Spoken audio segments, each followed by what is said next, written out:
नमस्कार। आपका खर्चा आपकी चर्चा, हफ्ता दर हफ्ता न्यूज़ लॉन्ड्री के साप्ताहिक हिंदी पॉडकास्ट एनएल चर्चा में आपका फिर से स्वागत है।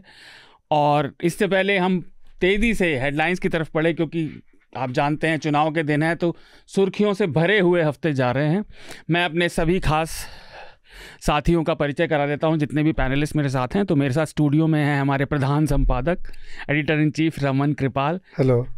और मेरे साथी जिनसे आप पहले भी मिल चुके हैं, विकास चांगड़ा। विकास हिंदी की डेस्क संभालते हैं। हेलो विकास। जी नमस्कार। और ऑनलाइन हमारे साथ जुड़ रहे हैं, आप जानते हैं अच्छे से, स्मिता अंतर्राष्ट्रीय विदेशी मामलों पे तो रिपोर्ट करती रहती हैं। वो इस चुनाव में भी लगातार ग्राउंड से रिपोर्टिंग करती रहीं।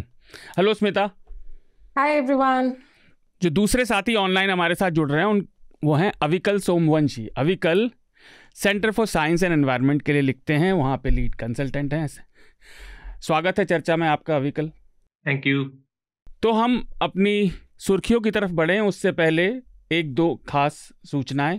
पहली सूचना 4 जून को जो रिजल्ट आएंगे चुनावों के, उनसे जुड़ी है कि जैसा विधानसभा चुनाव में हुआ था, हम लोग न्यूज़ मिनट, स्क्रोल, कैरावैन और वायर और न्यूज़ लॉन्ड्री ये मिलकर लाइव स्ट्रीम करेंगे। और जो लगातार चुनाव के नतीजे गिनती आती रहेंगी, उस पर जो ट्रेंड है और राजनीतिक समीकरण क्या बन रहे हैं, उनके क्या मतलब हैं, इस पर सब लोग बैठकर बात करेंगे। आप लोग सभी जगह के संपादकों और रिपोर्टर जिन्होंने ग्राउंड से रिपोर्ट किया उन्हें देख सकते हैं, तो उन्हें आप देखें। 4 तारीख को यूट्यूब पर लाइव स्ट्रीम न्यूज़ लॉन्ड्री के चैनल पर आपको मिलेगा। और दूसरा है कि न्यूज़ लॉन्ड्री को अभी world wide digital media awards में वैन इन्फ्रा का एक बहुत सम्मानित पुरस्कार है, वो मिला। वो हमारी एक सब्सक्राइबर हैं अजंता घोष, वो वहाँ पर गई थी कोपनहेगन में, डेनमार्क में, उन्होंने हमारे बिहाफ पर लिया।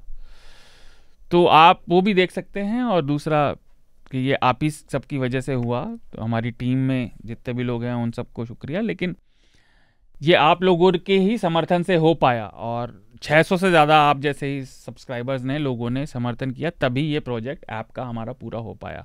तो न्यूज़ लॉन्ड्री का समर्थन करते रहें, स्वतंत्र पत्रकारिता को बल दें, पे टू कीप न्यूज़ फ्री। तो इन सूचनाओं के बाद मैं फटाफट आपको इस हफ्ते की सुर्खियां बता देता हूं और फिर हम चर्चा के मुख्य विषयों की तरफ बढ़ेंगे। इस हफ्ते की पहली सुर्खी हमारी चर्चा का विषय भी है, जिसे बाद में हम समय रहा तो इस पर विस्तार से बात करेंगे। गुजरात के राजकोट में शनिवार 25 मई को टीआरपी गेम जोन नाम का एक गेमिंग जोन था, वहाँ पर भयंकर आग लग गई। और इस घटना में अभी तक 28 लोगों के मारे जाने की खबर है और 7 बच्चे भी इन 28 लोगों में शामिल हैं। इस हादसे के बाद इस जगह की अनेक जुगाड़बाजियाँ पता चलीं और सुरक्षा व्यवस्था में कमियां थीं और लाइसेंस नहीं था उनके पास, वो टीन शेड लेकर बस चला रहे थे। तो इसको लेकर सोमवार को गुजरात के उच्च न्यायालय ने सुनवाई में प्रशासन को भी खरी खोटी सुनाई और अदालत ने ऑन रिकॉर्ड ये कहा कि उसे राज्य की प्रशासनिक व्यवस्था पर ज़रा भी विश्वास नहीं है, जो कि एक बड़ी बात है। हाई कोर्ट स्टेट के एडमिनिस्ट्रेशन से कह रहा है। दूसरी सुर्खी भी बदकिस्मती से इसी तरह की है। 26 मई की रात को दिल्ली में भी ऐसा हादसा हुआ। दिल्ली के baby care newborn hospital, Vivek Vihar, पूर्वी दिल्ली में है ये। वहाँ ऑक्सीजन सिलेंडर के फटने से आग लगी और अस्पताल में आग से निपटने की कोई समुचित व्यवस्था नहीं थी। वहाँ पे कोई इमरजेंसी एग्जिट भी नहीं था। और इस घटना में अभी तक 7 नवजात शिशुओं की जान जाने की खबर है और 5 उसमें बुरी तरह झुलस गए हैं, वो घायल हैं। बाद में पुलिस ने यह भी बताया कि अस्पताल का लाइसेंस भी नहीं था, वो अप्रोप्रिएट भी नहीं था और फिर एक्सपायर भी हो चुका था। और आपातकालीन, जैसे मैंने बताया, विकास द्वार नहीं थे और बिना किसी मानक को पूरा किए धड़ल्ले से निजी अस्पताल चल रहा था। और वो जो इसका मालिक है, हाँ, वो ऐसे 4 हॉस्पिटल्स रन कर 4 ऐसे प्राइवेट हॉस्पिटल चला रहा है। तो वही तो मेरे ख्याल से ये 2-3 हफ्तों से थीम बनी हुई है कि प्रशासन लोगों के मरने से पहले जागता नहीं है। चाहे वो मुंबई होल्डिंग का मामला था, पिछले हफ्ते पूना वाला था। एक ताज़ा सुर्खी आज देर रात ही आई, या कल देर रात आप कह सकते हैं। हम शुक्रवार 31 मई की सुबह 11 बजे रिकॉर्ड कर रहे हैं। प्रज्वल रेवन्ना मामले में अपडेट है। वो देर रात 30 मई की देर रात या 31 मई के अर्ली आवर्स में जर्मनी से वापस भारत लौट आया प्रज्वल, और बेंगलुरु के हवाई अड्डे पर उसे स्पेशल टीम ने गिरफ्तार कर लिया है। बेंगलुरु की एक विशेष अदालत ने प्रज्वल को अग्रिम जमानत देने से मना कर दिया, उसकी अर्जी खारिज कर दी। और पुलिस ने यह भी कहा है कि उन्होंने हसन में जो प्रज्वल का घर है उसकी तलाशी ली, जहां उन्हें कुछ बहुत ज़रूरी लगने वाली सामग्री मिली है जो इस केस में काफ़ी मददगार साबित हो सकती है। एक और अपडेट ताज़ा है कि अमेरिका के पूर्व राष्ट्रपति डोनाल्ड ट्रंप को पैसे कैंपेन फंड्स के मामले में जो उन्होंने ब्राइब किया था अपने एक अफेयर को छुपाने के लिए 2016 के अपने चुनाव अभियान के दौरान, उसमें उन्हें सभी 34 मामलों में इंडाइट कर दिया गया है, उन्हें दोषी माना गया है ज्यूरी ने। तो ये भी एक इतिहास में पहली बार हुआ है, खासतौर से डेमोक्रेसीज के और अमेरिका के तो खास तौर से कि बट इसके बावजूद भी वो लड़ सकते हैं। हाँ, वो चुनाव लड़ेंगे, कैसे लड़ेंगे, क्या वो वोट करेंगे या नहीं, क्योंकि वो स्टेट पे वहाँ डिपेंड करता है कि स्टेट में आपको सज़ा हुई, उस स्टेट में क्या कानून है। और ये न्यूयॉर्क में हुई है तो न्यूयॉर्क का कानून कहता है कि अगर आपको सज़ा हुई तो वो नहीं, लेकिन अगर आपको जेल हो गई, अगर आप जेल चले गए एक भी बार, तो फिर आप सज़ा के दौरान वोट नहीं कर सकते, तो फिर आप सज़ा के अवधि के ख़त्म होने के बाद ही कर पाएंगे। तो लेट्स सी। मंगलवार को अगली सुर्खी, मंगलवार 28 मई को पंजाब और हरियाणा उच्च न्यायालय ने डेरा सच्चा सौदा के प्रमुख जो है गुरमीत राम रहीम सिंह और उनके साथ 4 अन्य लोगों को 2002 में डेरा का एक मैनेजर थे रणजीत सिंह, उनके हत्या के मामले में उस गुनाह से बरी कर दिया। इससे पहले अक्टूबर 2021 में सीबीआई की विशेष अदालत ने पंचकुला की उन्हें इन 5 को इसी मामले में उम्र कैद की सज़ा सुनाई थी। और उच्च न्यायालय का कहना था बरी करते हुए कि सीबीआई की जांच में बहुत कमियां थीं, सबूत क्रेडिबल तरीके से इकट्ठा नहीं हुए थे और बहुत शॉर्टी इन्वेस्टिगेशन था, इसलिए इन सारे अभियुक्तों को रिहा किया जाता है। सॉरी, वो अभी वो बलात्कार के मामले में और जो जर्नलिस्ट थे छत्रपति, उनके मामले में अभी वो सज़ा काट रहे हैं, लेकिन उसको पता नहीं कैसे बेल मिलती रहती है, जेल से छुट्टी, पैरोल पे उन्हें बहुत आराम से मिलता रहता है। बाकी लोग स्पेशली इलेक्शंस के पास हाँ, ये पैटर्न तो है। अगली सुर्खी भी इस हफ्ते काफ़ी सारी अच्छी सुर्खियाँ नहीं हैं। रविवार 26 मई से लेके मंगलवार 28 मई तक रीमल नाम का चक्रवाती तूफान आया, उसने कहर बरपाया खास तौर से पूर्वोत्तर भारत, बांग्लादेश, बंगाल में। और इसमें अभी तक 38 लोगों के मारे जाने की खबर पुष्टि हो चुकी है और 10 से ज़्यादा लोग लापता हैं। पूर्वोत्तर भारत के राज्यों में काफ़ियों में राज्य की लगभग सारी सड़क, रेल, बिजली व्यवस्थाएं लगभग ठप हो गई। त्रिपुरा से यह भी खबर आई थी कि बहुत तेज़ हवा होने की वजह से वहाँ करीब 450 से 500 घर उड़ गए, तबाह हो गए और 750 से ज़्यादा लोग बेघर हो चुके हैं, उन्हें विस्थापित होना पड़ा उस जगह से। इस तूफान ने बांग्लादेश में भी काफ़ी नुकसान पहुंचाया है और मौसम विभाग ने 2 जून तक अरुणाचल, असम, मेघालय में ऑरेंज अलर्ट जारी किया है। यानी बीते दिन अभी शनिवार ख़त्म होने तक वहाँ खतरा बना हुआ है, तूफान फिर से लौट सकता है। मौसम से जुड़ी खबर भी, और आज हम इस पर बात भी करेंगे। बुधवार को उत्तर भारत में गर्मी ने सारे रिकॉर्ड तोड़ दिए। हालांकि मुंगेशपुर में अधिकतम तापमान कितना रहा, इस पे बड़ी गड़बड़ रही। पहले आया था वो 52.3, फिर उन्होंने कहा नहीं ये फेक न्यूज़ है, 51.6 रहा। पर इस उहापोह के अलावा भी गर्मी बहुत पड़ रही है और फेक न्यूज़ नहीं है, मिसरीडिंग। हाँ, 52 पॉइंट वही रजिस्टर किया था मशीन ने, लेकिन वहाँ पे जो मशीन लगी है वो सीमेंटेड उस पर लगी है, तो हो सकता है कि उसकी हीट रिफ्लेक्ट करके जी, तो इसलिए वो ज़्यादा तो वो चेक कर रहे थे अपने instruments and also the placement of that instrument. इसके चक्कर में बहुत से लोग फिर 56 प्रिंट करने लगे, फिर उन्होंने रिप्रिंट किया 50.6।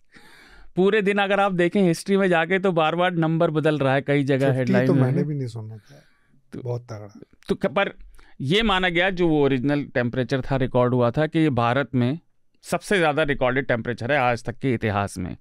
और आज की अमर उजाला में भी शायद खबर आई है, मैं अभी उसकी पुष्टि नहीं कर पाया, पर मैं आपको बता रहा हूँ जो कि शायद यूपी में भी 160 से ऊपर लोगों की जान जाने की खबर है, ऐसा अमर उजाला बता रहा है। दिल्ली में पहली बार किसी की इस तरह से एक व्यक्ति की मृत्यु हुई। तो जनता काफ़ी भयंकर रूप से परेशान और बीमार है क्योंकि लाइट भी जा रही है। अगली सुर्खी चुनावी मौसम की है। चुनावी मौसम अपने चरम पर है। कल यानी शनिवार 1 जून को 7वें और अंतिम चरण का मतदान हो जाएगा और फिर ये चुनावी प्रक्रिया जो लगभग 2 महीने से चल रही है अपने अंतिम पड़ाव की ओर अग्रसर होगी। 4 जून को मतगणना होगी, तो अगली चर्चा हमें पता होगा कि कौन चुनाव जीता। और एग्जिट पोल तो कल ही आ जाएंगे। हाँ, वो तो वोटिंग खत्म होने के बाद शाम को 7 बजे के बाद आने लगेंगे। लेकिन इस अंतिम चरण में बंगाल, उड़ीसा, पंजाब और उत्तर प्रदेश की कुछ महत्वपूर्ण सीट, जिसमें वाराणसी भी है, इन सीटों पर मतदान होगा। और विपक्ष, हम इस पर अगर समय रहा तो इस पर भी बात करेंगे। तो आखिरी चरण में अब विपक्ष कहने लगा है कि वह भाजपा को सत्ता से हटाने में कामयाब रहेगा। तो देखते हैं 4 को क्या होगा। और आखिरी सुर्खी हमारे पिछले हफ्ते के कुछ विषय से जुड़ी हुई है। यूपी के गोंडा में कैसरगंज से जो भाजपा प्रत्याशी थे ब्रजभूषण सिंह के बेटे करण भूषण सिंह, उनका गाड़ियों का काफिला जा रहा था और उससे एक मोटरसाइकिल को टक्कर लगी, जिसमें 2 लोगों की जान चली गई और एक 60 वर्षीय महिला घायल हो गई। वो अभी अस्पताल में है और पुलिस ने गाड़ी के ड्राइवर लवकुश श्रीवास्तव को गिरफ्तार कर लिया। हालांकि अभी तक की जांच और खबरों से ये पता चल रहा है कि ये दुर्घटना है, कोई पीकर गाड़ी नहीं चला रहा था या कुछ उस तरह की अव्यवस्था नहीं थी जो पहले के केसेस में हमें मिली। आपराधिक लापरवाही मतलब दिखाई नहीं दी।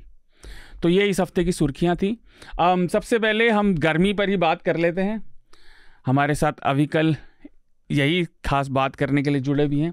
अविकल, मैं आपसे जानना चाह रहा था कि गर्मी तो देखिए लगातार पिछले कई वर्षों से बढ़ती रही है इस पूरे क्षेत्र में, बल्कि एक तरह से दुनिया में भी। पर अगर हम दक्षिण एशिया की बात करें तो मुझे याद आता है पिछले 1-2 सालों में ये खबरें पाकिस्तान के कुछ क्षेत्रों से भी आई थी कि वहाँ अद्वितीय, like never before seen temperature इस तरह से देखे जा रहे हैं, और हिंदुस्तान में भी ये हुआ।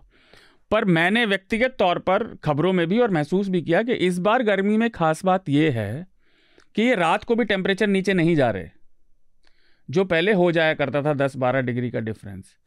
तो क्या ऐसा है या मैं गलत समझ रहा हूँ? जो कुछ लोग ऐसा कह रहे हैं वो गलती है, और अगर ऐसा हो रहा है तो इसके कारण क्या है? क्या आप हमारे श्रोताओं को बता पाएंगे? हाँ जी, आप दिल्ली और बड़े शहरों में रात में उतनी राहत नहीं मिल रही है गर्मी से जितना पहले मिला करती थी। मैंने इस मंडे को ही एक रिपोर्ट रिलीज की जिसमें मैंने 2000 से 2023 तक का डेटा भारत के 6 महानगरों का देखा, और उसमें ये काफी क्लियर नजर आ रहा है कि जब सदी की शुरुआत में 2001 से 2010 के बीच में दिल्ली में जो रात में टेम्परेचर होता था वो दिन के टेम्परेचर से 12-14 डिग्री कम होता था। लेकिन पिछले 2 साल का देखा जाए तो ये सिर्फ 8 या 9 डिग्री जा रहा है। तो 6-7 डिग्री का अंतर हो रहा है, ये काफी ज्यादा है। अभी हीट वेव के समय जब आपका दिन का टेम्परेचर 50 पहुंच रहा है और रात को भी 40 रहेगा तो काफी दिक्कत हो रही है। लेकिन इस बार थोड़ा ज्यादा है, लेकिन अगर आप ट्रेंड देखें तो पिछले 10-12 सालों से रात में टेम्परेचर जब हीट वेव आती है तो 36-37 रह जाता है, जो बहुत ज्यादा है।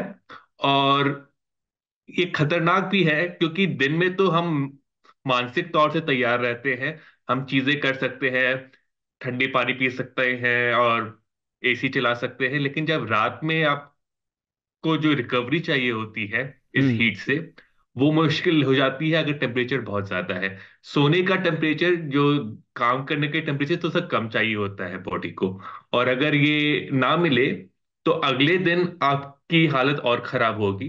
और अगर ये 3-4 दिन तक चलता रहे तो शरीर में एग्जॉशन का लेवल इतना ज्यादा हो जाता है कि जो लोग को पहले से कुछ बीमारियां हैं, जिसे कोमोबिडिटी कहते हैं, उनकी जान पे भी खतरा आ सकता है।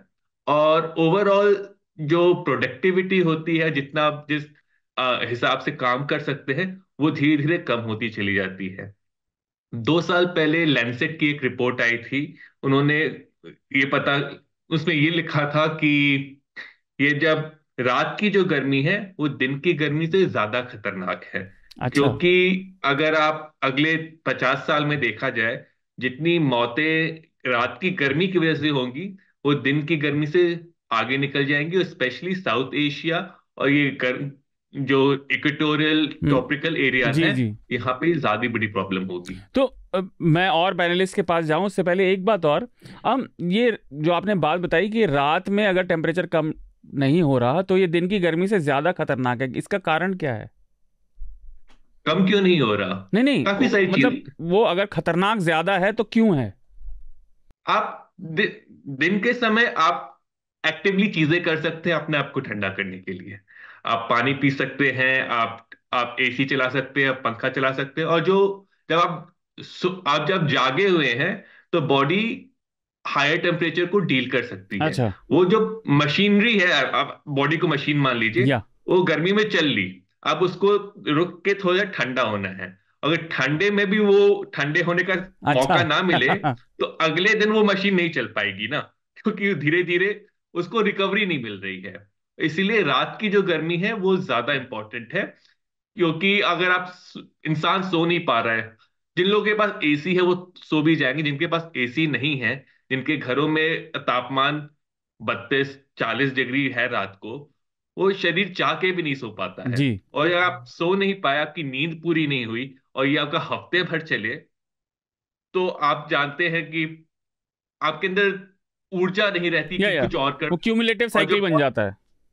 हाँ, और जो बॉडी की कैपेबिलिटी होती है कि बाकी बीमारियों से लड़े, वो भी कम होती चली जाती है। तो अगर तो इससे जो लोग पहले से जिनको बीमारियां हैं वो जी, और कोमॉर्बिडिटीज कमजोर वो हो तो आपने जाते हैं, बताया ही। तो मोबिलिटी और कमजोर हो जाते हैं। और जो स्वस्थ लोग भी हैं, उनके अंदर उतनी ताकत नहीं रहती अगले दिन कि वो दिन के दिन को ठीक से देख पाए, जी प्रोडक्टिविटी बढ़ जी पाए। ओवरऑल स्वास्थ्य खराब हो जाता है, आप जी बस फंक्शन नहीं कर पाते जी हैं। जी। स्मिता, आप भी फील्ड में थी, अभी आपने बताया आप आज ही लौटी हैं या कल ही, तो अभी तक आप रिपोर्ट कर रही थी और हमारी बात भी हुई थी। पर इस एंगल से आप इतने दिन फील्ड में रही, तो आपके क्या अनुभव रहे? क्या गर्मी सही में, मैं खुद के एक्सपीरियंस के अलावा भी मैं बात कर रहा हूँ, आपको तो जो महसूस हुआ वो आप बताइए ही, बट आपने देखा भी क्या कि गर्मी से पिछले चुनावों के मुकाबले या पिछले फील्ड में जाने के एक्सपीरियंसेस के मुकाबले कुछ अंतर दिख रहा है? दिख ही नहीं रहा है, महसूस हो रहा है। मतलब गर्मियों में तो ऐसा लगता ही था कि इंसान चांटे मार रहा है आपको। इस वक्त तो लग रहा है कि सीधे सीधे WWE के रेसलर्स आकर जो है आपकी पूरी कुटाई कर रहे हैं। वो सिर पे अंडा डाल दो ना तो बिना गैस कनेक्शन के वो ऑमलेट बन जाने वाली स्थिति है कि पूरा ऑमलेट ले लो।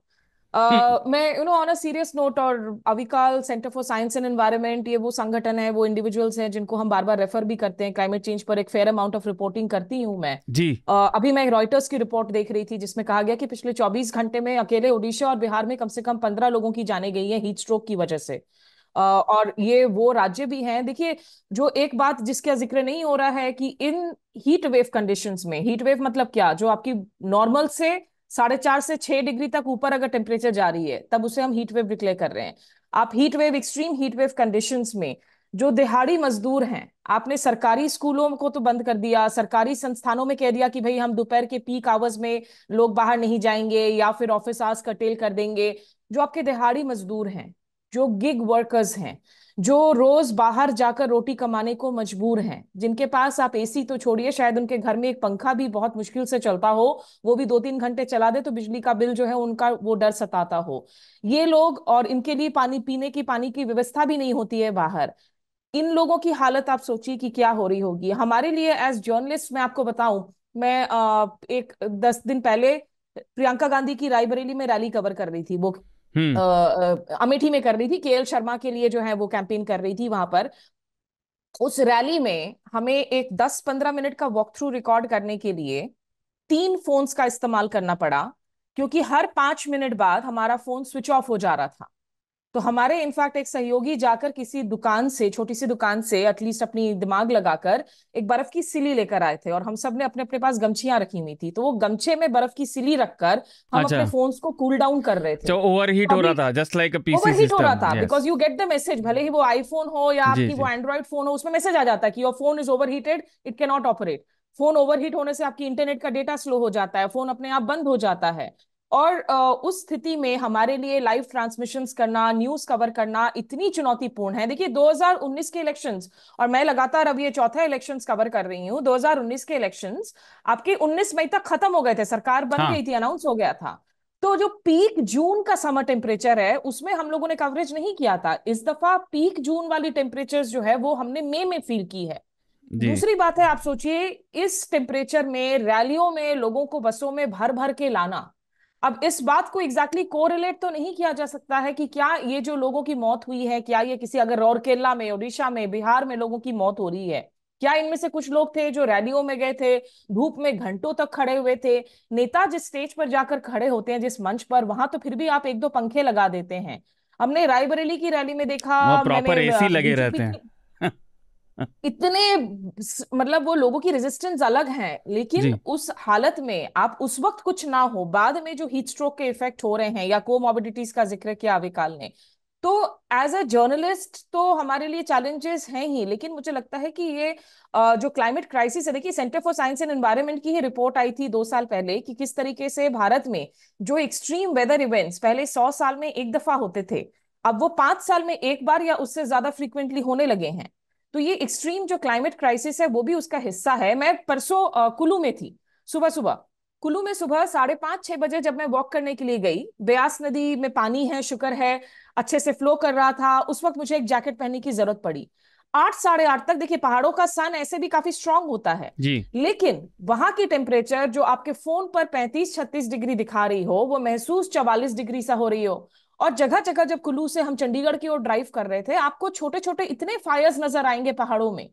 और वो फायर्स हमने देखा है उत्तराखंड में। आप वाइल्ड फायर्स देख लीजिए, हमारी जितनी फायर्स की वजह से नुकसान हो रहा है, लेकिन सबसे अफसोसनाक बात कि you have a wildfire crisis, you have accidents happening, you have people dying of heat stroke, you have people falling ill, लेकिन क्लाइमेट चेंज पर बात हमारे पॉलिटिकल रैलीज में जीरो है, तो शून्य है। ये तो कोई ना नैरेटिव है, ना कोई उस पर डिस्कशन है, ना वो खुद वोटर्स के लिए कोई मुद्दा है, ना वोटर्स इस पर जो है कोई जवाब जी।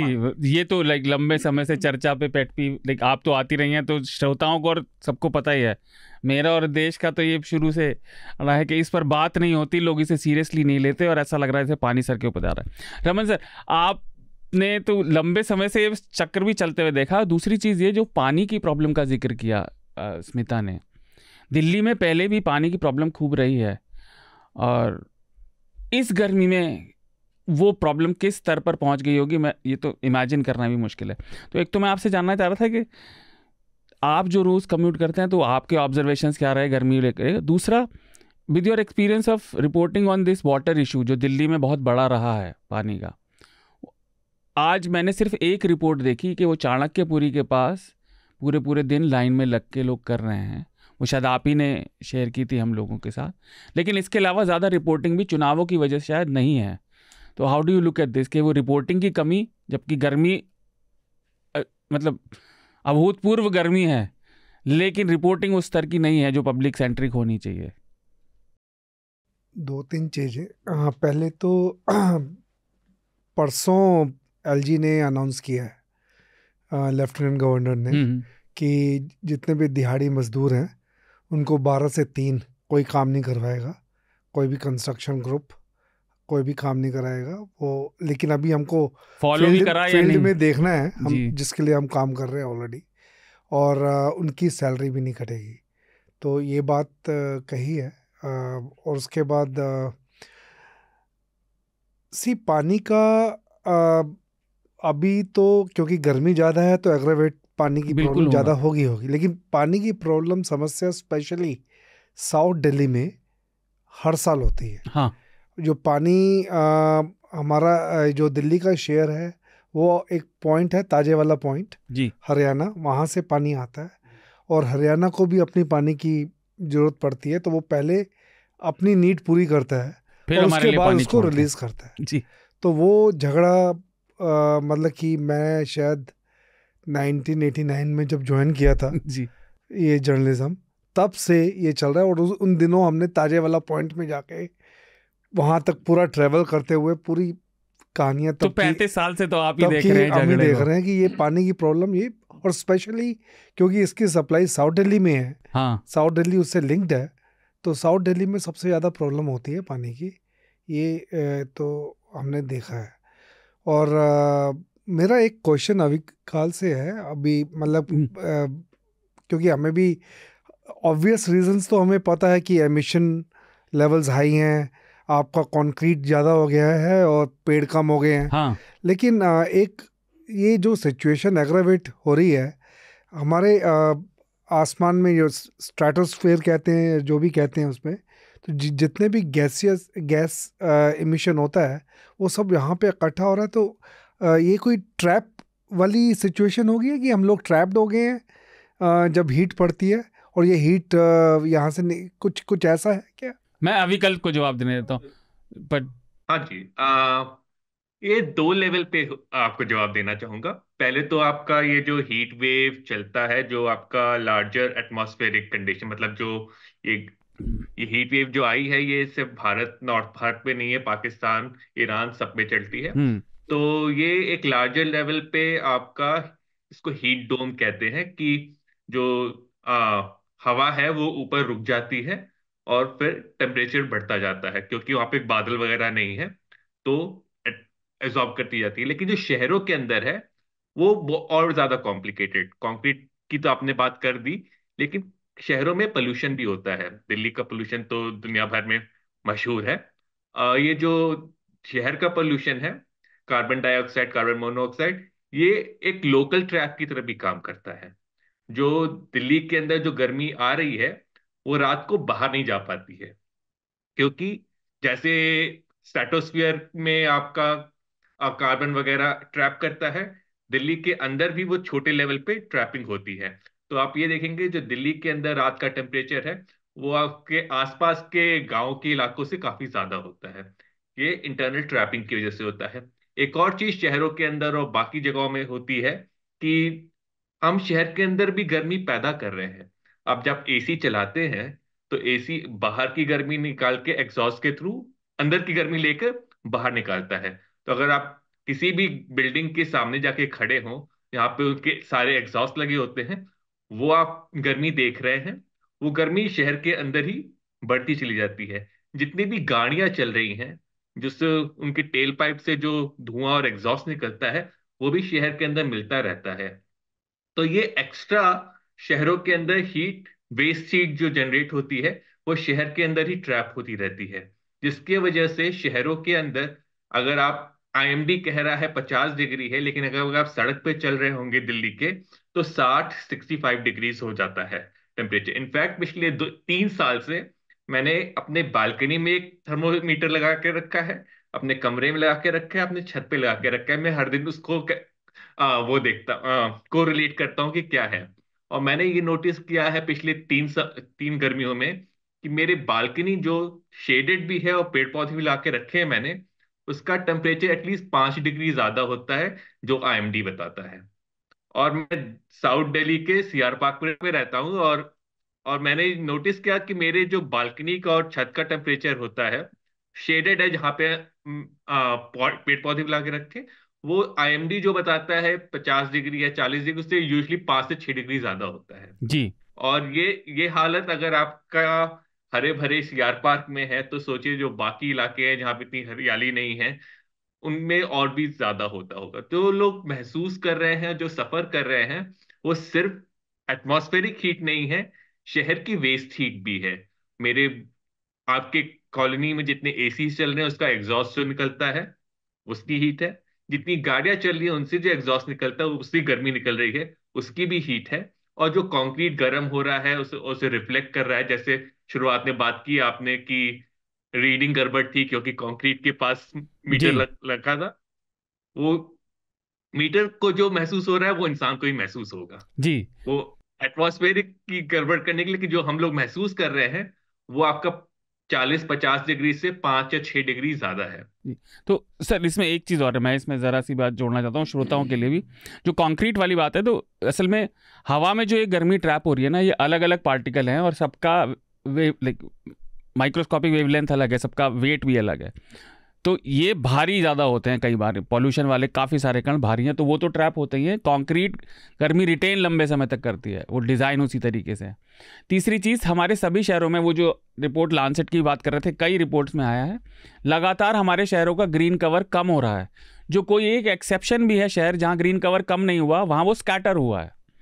तो वो ब्रीदिंग स्पेस जो शहर के हवा के लिए थी कलेक्टिवली, और दूसरा ये क्यूमुलेट होती है गर्मी। सिर्फ एसी नहीं, फ्रिज भूल जाते हैं हम। हमारे फ्रिज भी कितने साल से हर घर में यही काम कर रहे हैं। तो ये गर्मी एक्यूमुलेट होती जा रही है। और दूसरा ये एल नीनो के साल भी चल रहे हैं, तो वो ओवरराइडिंग फैक्टर भी है। वो हवा भी आ रही है, तो इसलिए हम परेशान हो रहे हैं। पर विकास, आप इतनी देर से सबकी बात सुन रहे थे इसमें, तो आपका क्या कहना है कि आप रोज ट्रैवल कर रहे हैं तो आप देखते भी होंगे, और कई बार ऐसी चीज़ें कई लोगों की नज़र में नहीं आती जो डेली ट्रैवल करने वाले की नज़र में आ जाती है, क्योंकि आपको रिपोर्ट पढ़ के वो बातें पता नहीं चलेंगी। आपने इस गर्मी को लेकर क्या नोटिस किया, और आपके जो आपके और लोगों से भी बात होती है, कुछ जानकारी उसमें? गर्मी को लेकर सर एक जानकारी तो मैं जोड़ दूं जो हमने हेडलाइन में भी की थी। तो एक तो अमर उजाला वाली खबर कंफर्म है, वो 166 लोगों की मौत, वो लेकिन वो यूपी का डेटा है सिर्फ। हाँ, और तो ये अपने आप में बहुत बड़ा नंबर है। बिहार में भी 36 लोगों की कल ही एक ही दिन में मौत हुई है हीट स्ट्रोक से, और झारखंड में भी 4 लोगों की मौत हुई है, और दिल्ली में 1। तो कुल मिलाकर 200, एक दिन में 200 से ऊपर नंबर चला गया है। 207-8 लोग सिर्फ हीट स्ट्रोक से, 4 उसके स्टेट की बात है। और जहाँ तक बात है पानी की किल्लत की, सर बात हो रही थी, तो पानी की किल्लत पे तो जैसा सर ने बताया कि वो हरियाणा से जुड़ा हुआ मामला है, तो उसमें एक पहलू ये भी है कि अभी जैसे बाढ़ आई थी तो मुझे ध्यान आया, तो तभी हो रहा था कि हरियाणा ने पानी क्यों छोड़ दिया जी कि अभी आपको पानी मिल नहीं रहा, और तब ये बात हो रही थी कि हरियाणा ने पानी छोड़ दिया। तो वो एक टेक्निकल मामला है, मुझे लगता है कि वो अपने एरिया को बचाए। देखिए पारंपरिक है, जो अपरिवर रहता है वो अपरिवर ही रहेगा। परिस्थिति के हिसाब से स्थिति बदल जाती है कि पानी चाहिए या नहीं चाहिए, एक तो वो चीज़। और जहाँ तक गर्मी की बात है, तो मैंने मतलब खेतों में भी काम किया है, बाकी जगह भी काम किया है, तो मुझे कंपैरेटिवली ईमानदारी से कम गर्मी लगती है। मैं जब ट्रैवल भी करता हूँ, मैं बाइक पे भी आता हूँ, ऐसा नहीं है कि जैसे सर बता रहे थे कि बाहर का टेम्परेचर ज़्यादा फील होता है, पर मैंने देखा कि मेरे जो बाकी साथी हैं या बाकी जो लोग हैं काम करते हैं, क्योंकि मैं एसी के बहुत कम यूज्ड हूँ, हम बचपन से ही, तो वो भी शायद एक वजह है कि मुझे हो सकता है कि पर्सनली मुझे कम गर्मी लगती हो, तो मुझे कम खतरा है हीट वेव का, लेकिन ऐसा नहीं है कि वो खतरा नहीं है। नहीं, वो खतरा तो बना रहता है, वो कई बार पता नहीं चलता, आपकी सहनशीलता गर्मी के लिए ज़्यादा है। हाँ, तो वो है। लेकिन चिकित्सा रूपी और medical rule, biological rule same रहते हैं। नहीं, पर आपने खेती से जुड़ी बात बताई, इस गर्मी का खेती पे भी तो असर पड़ रहा होगा। खेती में ये होता है कि जैसे अभी इन दिनों क्या है कि गेहूं पिछले दिनों चली गई है और अब अगला तैयार हो रहा है, तो ये टाइम पीरियड ऑलमोस्ट खाली रहता है खेत के लिए। अच्छा, इसमें वो थोड़े समय के लिए खेत में जाते हैं, सुबह ट्रैक्टर चलाया, अपनी वो खेत तैयार किया, फिर उसको खाली छोड़ के उसमें पानी डाल दिया, फिर वो बीज बो के आ जाएंगे। कुछ वो सुबह के समय कर लेंगे या शाम के समय कर लेंगे, तो उनको पूरा दिन नहीं रहना पड़ रहा है। कुछ ऐसा नहीं है कि फसल में कुछ खतरा हो। खेत जो खेती हर मजदूर है या खेती करने वाला, उसको पूरा दिन नहीं रहना पड़ रहा है, जबकि जो कंस्ट्रक्शन से जुड़ा आदमी है वो उसको ज़्यादा समस्या है। रिक्शा पुलर जो है उसको ज़्यादा समस्या है। रिक्शा अगर आप चला रहे हैं या आप अभी जैसे बहुत, अब तो ऑनलाइन खाना मंगाने का चलन बहुत बढ़ गया, ऑनलाइन उनको ज़्यादा समस्या है, क्योंकि वो डायरेक्ट एक्सपोजर में आ रहे हैं, वो तो बाहर हैं, वो तो काम पे डिपेंड करते हैं। पर खेती का ऐसा कुछ नहीं है कि जो खेती पे असर पड़े। खेती का ऐसा नहीं, क्योंकि अभी ये पीरियड जो है उसमें उनको आप ये कह सकते हैं आराम मिल जाता है कि वो सुबह चले गए, शाम में आ गए। तो हम अपने अगले चर्चा के विषय की तरफ पढ़ेंगे, बट मैं एक आखिरी चीज़ आपसे पूछना चाहता हूँ अविकल, आप इस विषय के लिए ही हमारे साथ जुड़े थे। ये तो बात है कि ह्यूमन एक्सपीरियंस की हो गई कि आपने बताया ऐसा चल रहा है, क्या प्रशासनिक और इंस्टीट्यूशनल लेवल पे भी इस बात की संवेदना हमारे इंस्टीट्यूशन में पैदा हो रही है कि ये अब हर साल होने वाला इवेंट जैसा हो गया है? गर्मी साल दर साल बढ़ती जा रही है, और जितने भी प्रेडिक्शंस हैं, भाई मेरा ये मानना है, अजम्पशन है कि अब हमें पता है तो सरकार को तो पता होगा ही, सारी दुनिया के साइंटिस्ट का ये ऑन रिकॉर्ड है कि ये गर्मी साल दर साल अब बढ़ती ही जाएगी, और इसके लिए इंस्टीट्यूशनल स्टेप्स आपको उठाने होंगे। क्या इसकी चेतना कुछ दिखनी शुरू हुई है हमारे यहाँ या नहीं? स्पेशली वो मैं ऐड कर दूंगा, जीरो एमिशन का जो मिशन पिछली गवर्नमेंट ने, मतलब ये अभी गवर्नमेंट ने चलाया। अच्छा, जीरो एमिशन वो तो 2040 का था। हाँ, 2040 तक। तो उसमें क्या प्रोग्रेस है? कुछ प्रोग्रेस हुई क्या? और उसमें प्रोग्रेस या उसमें कुछ मतलब कुछ भी, मेरे ख्याल से कोल का माइन ज़्यादा इशू हुए, उसके बाद रिलीज हुए। कितना प्रोग्रेस हुआ है ये तो कहना काफी मुश्किल है, क्योंकि सरकार अब उस हिसाब से डेटा नहीं हमें देती कि हम कुछ ज्यादा कर पाए। लेकिन काफी सारी चीजें सरकार थोड़ी सी जागरूक हुई है। 2019-2020 के बाद काफी शहरों और काफी स्टेट गवर्नमेंट्स ने हीट एक्शन प्लान बनाए कि हीट से डील करना है। लेकिन ये जो हीट एक्शन प्लान बने हैं वो दिल्ली के ग्रैब के प्लान जैसे हैं कि अगर टेम्परेचर इतना बढ़ा हुआ तो स्कूल बंद कर देंगे या पानी की अवेलेबिलिटी बढ़ा देंगे। ये इमरजेंसी रिस्पॉन्स है। अगर तापमान 50 पहुंच गया, लोगों को मरने से कैसे रोके। लेकिन तापमान 50 ना पहुंचे इसका कोई प्लान नहीं है। लॉन्ग टर्म प्लानिंग कुछ नहीं है। लॉन्ग टर्म प्लानिंग कुछ नहीं है। काफी सारे प्लानों में कहा है कि ग्रीन एरिया बढ़ाएंगे। ग्रीन एरिया बढ़ाने के नाम पे आपके जो ये घने पेड़ और जंगल हुआ करते थे शहरों के आसपास, उसको काट के आप डेवलपमेंट कर रहे हैं। और फिर बाहर कहीं दिल्ली का जंगल काट के मेरठ में आप पेड़ लगा देंगे तो कॉम्पेंसेशन हो जाएगा, तो दिल्ली के लोगों का क्या होगा। तो जी। ये सारी चीजें हैं जो बिल्कुल सही नहीं है, उस पे काम करने की जरूरत है। एक और चीज है, लोग काफी ज्यादा कंफ्यूज हो जाते हैं कि जो क्लाइमेट चेंज के लिए इमिशन की कटौती करनी है और जो हीट वेव से बचने के लिए काम करना है वो एक है। जी ये एक काम नहीं है। हीट वेव्स आना शुरू हो चुकी हैं और ये आना बंद नहीं होगी। साइंटिस्ट ने ये भी कह दिया कि अगर हम 1.5 डिग्री पे ग्लोबल वार्मिंग को रोक भी लेते हैं, हीट वेव रहेंगी और इंटेंस होंगी। अब हम 1.5 तो पहुंचेंगे नहीं, अगर पहुंच भी जाते तो भी हीट वेव रहने वाली थी। जो हमें हीट वेव से बचाव के लिए काम करना है, ये आपका इमिशन से ज्यादा बड़ा काम है और अलग काम है। आपको शहरों में पेड़ पौधे, ग्रीन और ब्लू एरियाज बढ़ाने हैं। जो कॉन्क्रिटाइजेशन है उसको उसको किसी तरह से मैनेज करना है कि ये हीट आइलैंड ना बन जाए। और ये जो 50 डिग्री ऊपरी एटमॉस्फेयर की वजह से टेम्परेचर हो रहा है, वो लोगों को 60-70 ना लगे और लोग मरे ना। उसके लिए आपको पूरा इंफ्रास्ट्रक्चर जी। बिल्डअप वो बदलना पड़ेगा। ये एमिशन से आगे और एमिशन से बड़ा काम है और इसके लिए कोई प्लान नहीं है। हाँ, तो स्मिता, आपको जोड़े में एक छोटी सी बात जोड़ना चाह रहा था। मेरा एक दोस्त है सर, आर्किटेक्ट, वो मुझे बता रहा था कि जो बात अविकल ने रखी कि लोग बात करते हैं इको फ्रेंडली और ग्रीन इंफ्रास्ट्रक्चर की, बट उसको बड़े लेवल पे इम्प्लीमेंट करने को कोई भी तैयार नहीं है, क्योंकि वो प्रॉफिटेबल नहीं है। क्योंकि वो लोग कहते हैं इतनी जगह तो केवल पेड़ पौधों में बर्बाद कर। That was his little dialogue. The builder was telling him कि सर आप इतना सारा जगह तो ग्रीनरी के लिए छोड़ रहे हो, तो इस जगह हमारी प्लॉट में बर्बाद है मतलब। हाँ, वो भी मान ग्रीनरी की करेंगे। अगर आप सीपी की बात करें, सीपी का जो सेंट्रल स्क्वायर था उसमें अच्छे खासे पेड़ होते थे। अंदर अंदर मेट्रो स्टेशन बना दिया, ऊपर वो लगा दिया और आपकी 1 इंच की घास उसके ऊपर उग रही है।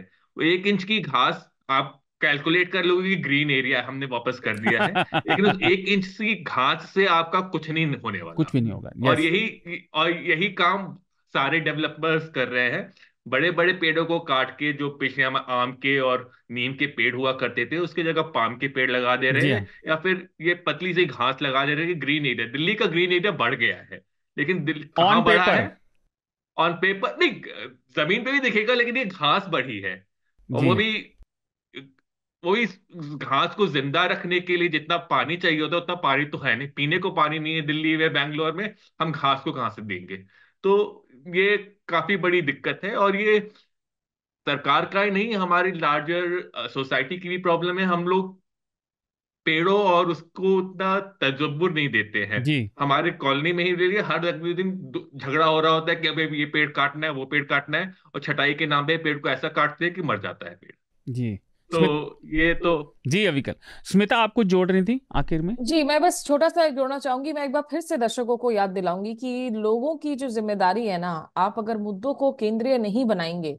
देखिए, अविकल ने जो बात की, आप क्लाइमेट चेंज के मुद्दे पर आप कैंसर जैसे बीमारी को माइग्रेन के पिल्स से नहीं सॉल्व कर सकते हैं। कोई मुसीबत आ जाए उसके बाद आप इमीडिएट शॉर्ट टर्म स्टेप्स लेकर आप लॉन्ग टर्म ब्लूप्रिंट नहीं बना सकते हैं।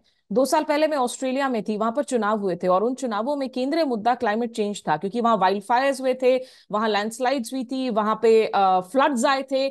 एक्चुअली क्लाइमेट चेंज के मुद्दे पर वहां पर सरकार बदली थी। 2 साल पहले तो बड़ी भयंकर आग लगी थी वहां। हमारी जनता को ये समझना होगा कि आप अगर मटन, मंगलसूत्र, तम मुस्लिम्स, इन्हीं के मुद्दों पर लगातार अगर आपको बरगलाने में कामयाब रहती है सरकारें, और आप सिर्फ सियासी मौसम की बात करते हैं, ना कि मौसम और पर्यावरण की, तो नुकसान हमारा ही है। तो हमें भी जो है इन कॉन्वर्सेशंस को रेस करना होगा। देखिए, तमाल हमारे साथ जुड़े हैं, तमाल लगातार साइक्लोन रीमाल की रिपोर्टिंग कर रहे हैं। तो भारत की जो डाइवर्स हम ज्योग्राफिक क्लाइमेट चेंज और क्राइसिस की बात कर रहे हैं, एक तरफ हम साइक्लोन से जूझ रहे हैं, दूसरी तरफ हम फ्लड से जूझ रहे हैं, तीसरी तरफ हीट वेव से लोगों की मौत हो रही है। ये इतना बड़ा प्रॉब्लम है जिसमें आप एक इंटरनेशनल सोलर अलायंस का गठन कर देते हैं और आप कह देते हैं कि जीरो कार्बन एमिशन हो जाएगा। ऐसे नहीं होता है। इससे आप पहाड़ों में जितनी वाइड लेनिंग लगातार हो रही है, मैं परेशान हो जाती हूँ कि पहाड़ों की सड़कों को नेशनल हाईवे बनाने की क्या जरूरत है। टनल पर टनल आप टनल ब्लास्टिंग करके बनाए जा रहे हैं। उत्तराखंड को आपने टापू में तब्दील कर दिया है अपने चारधाम प्रोजेक्ट के तहत। आप हिमाचल में चले जाए, लगातार फायर्स की खबरें आ रही हैं। शिमला में पानी की किल्लत एक्चुअल किल्लत है। तो हर जगह से ऐसी खबरें मुद्दों पर सीरियस कॉन्वर्सेशंस जब तक नहीं होंगे, लोग खुद जिम्मेदार नहीं होंगे, इसकी तस्वीर नहीं बदलेगी। हमारे लिए यहाँ पे लाइव्स आर चीप।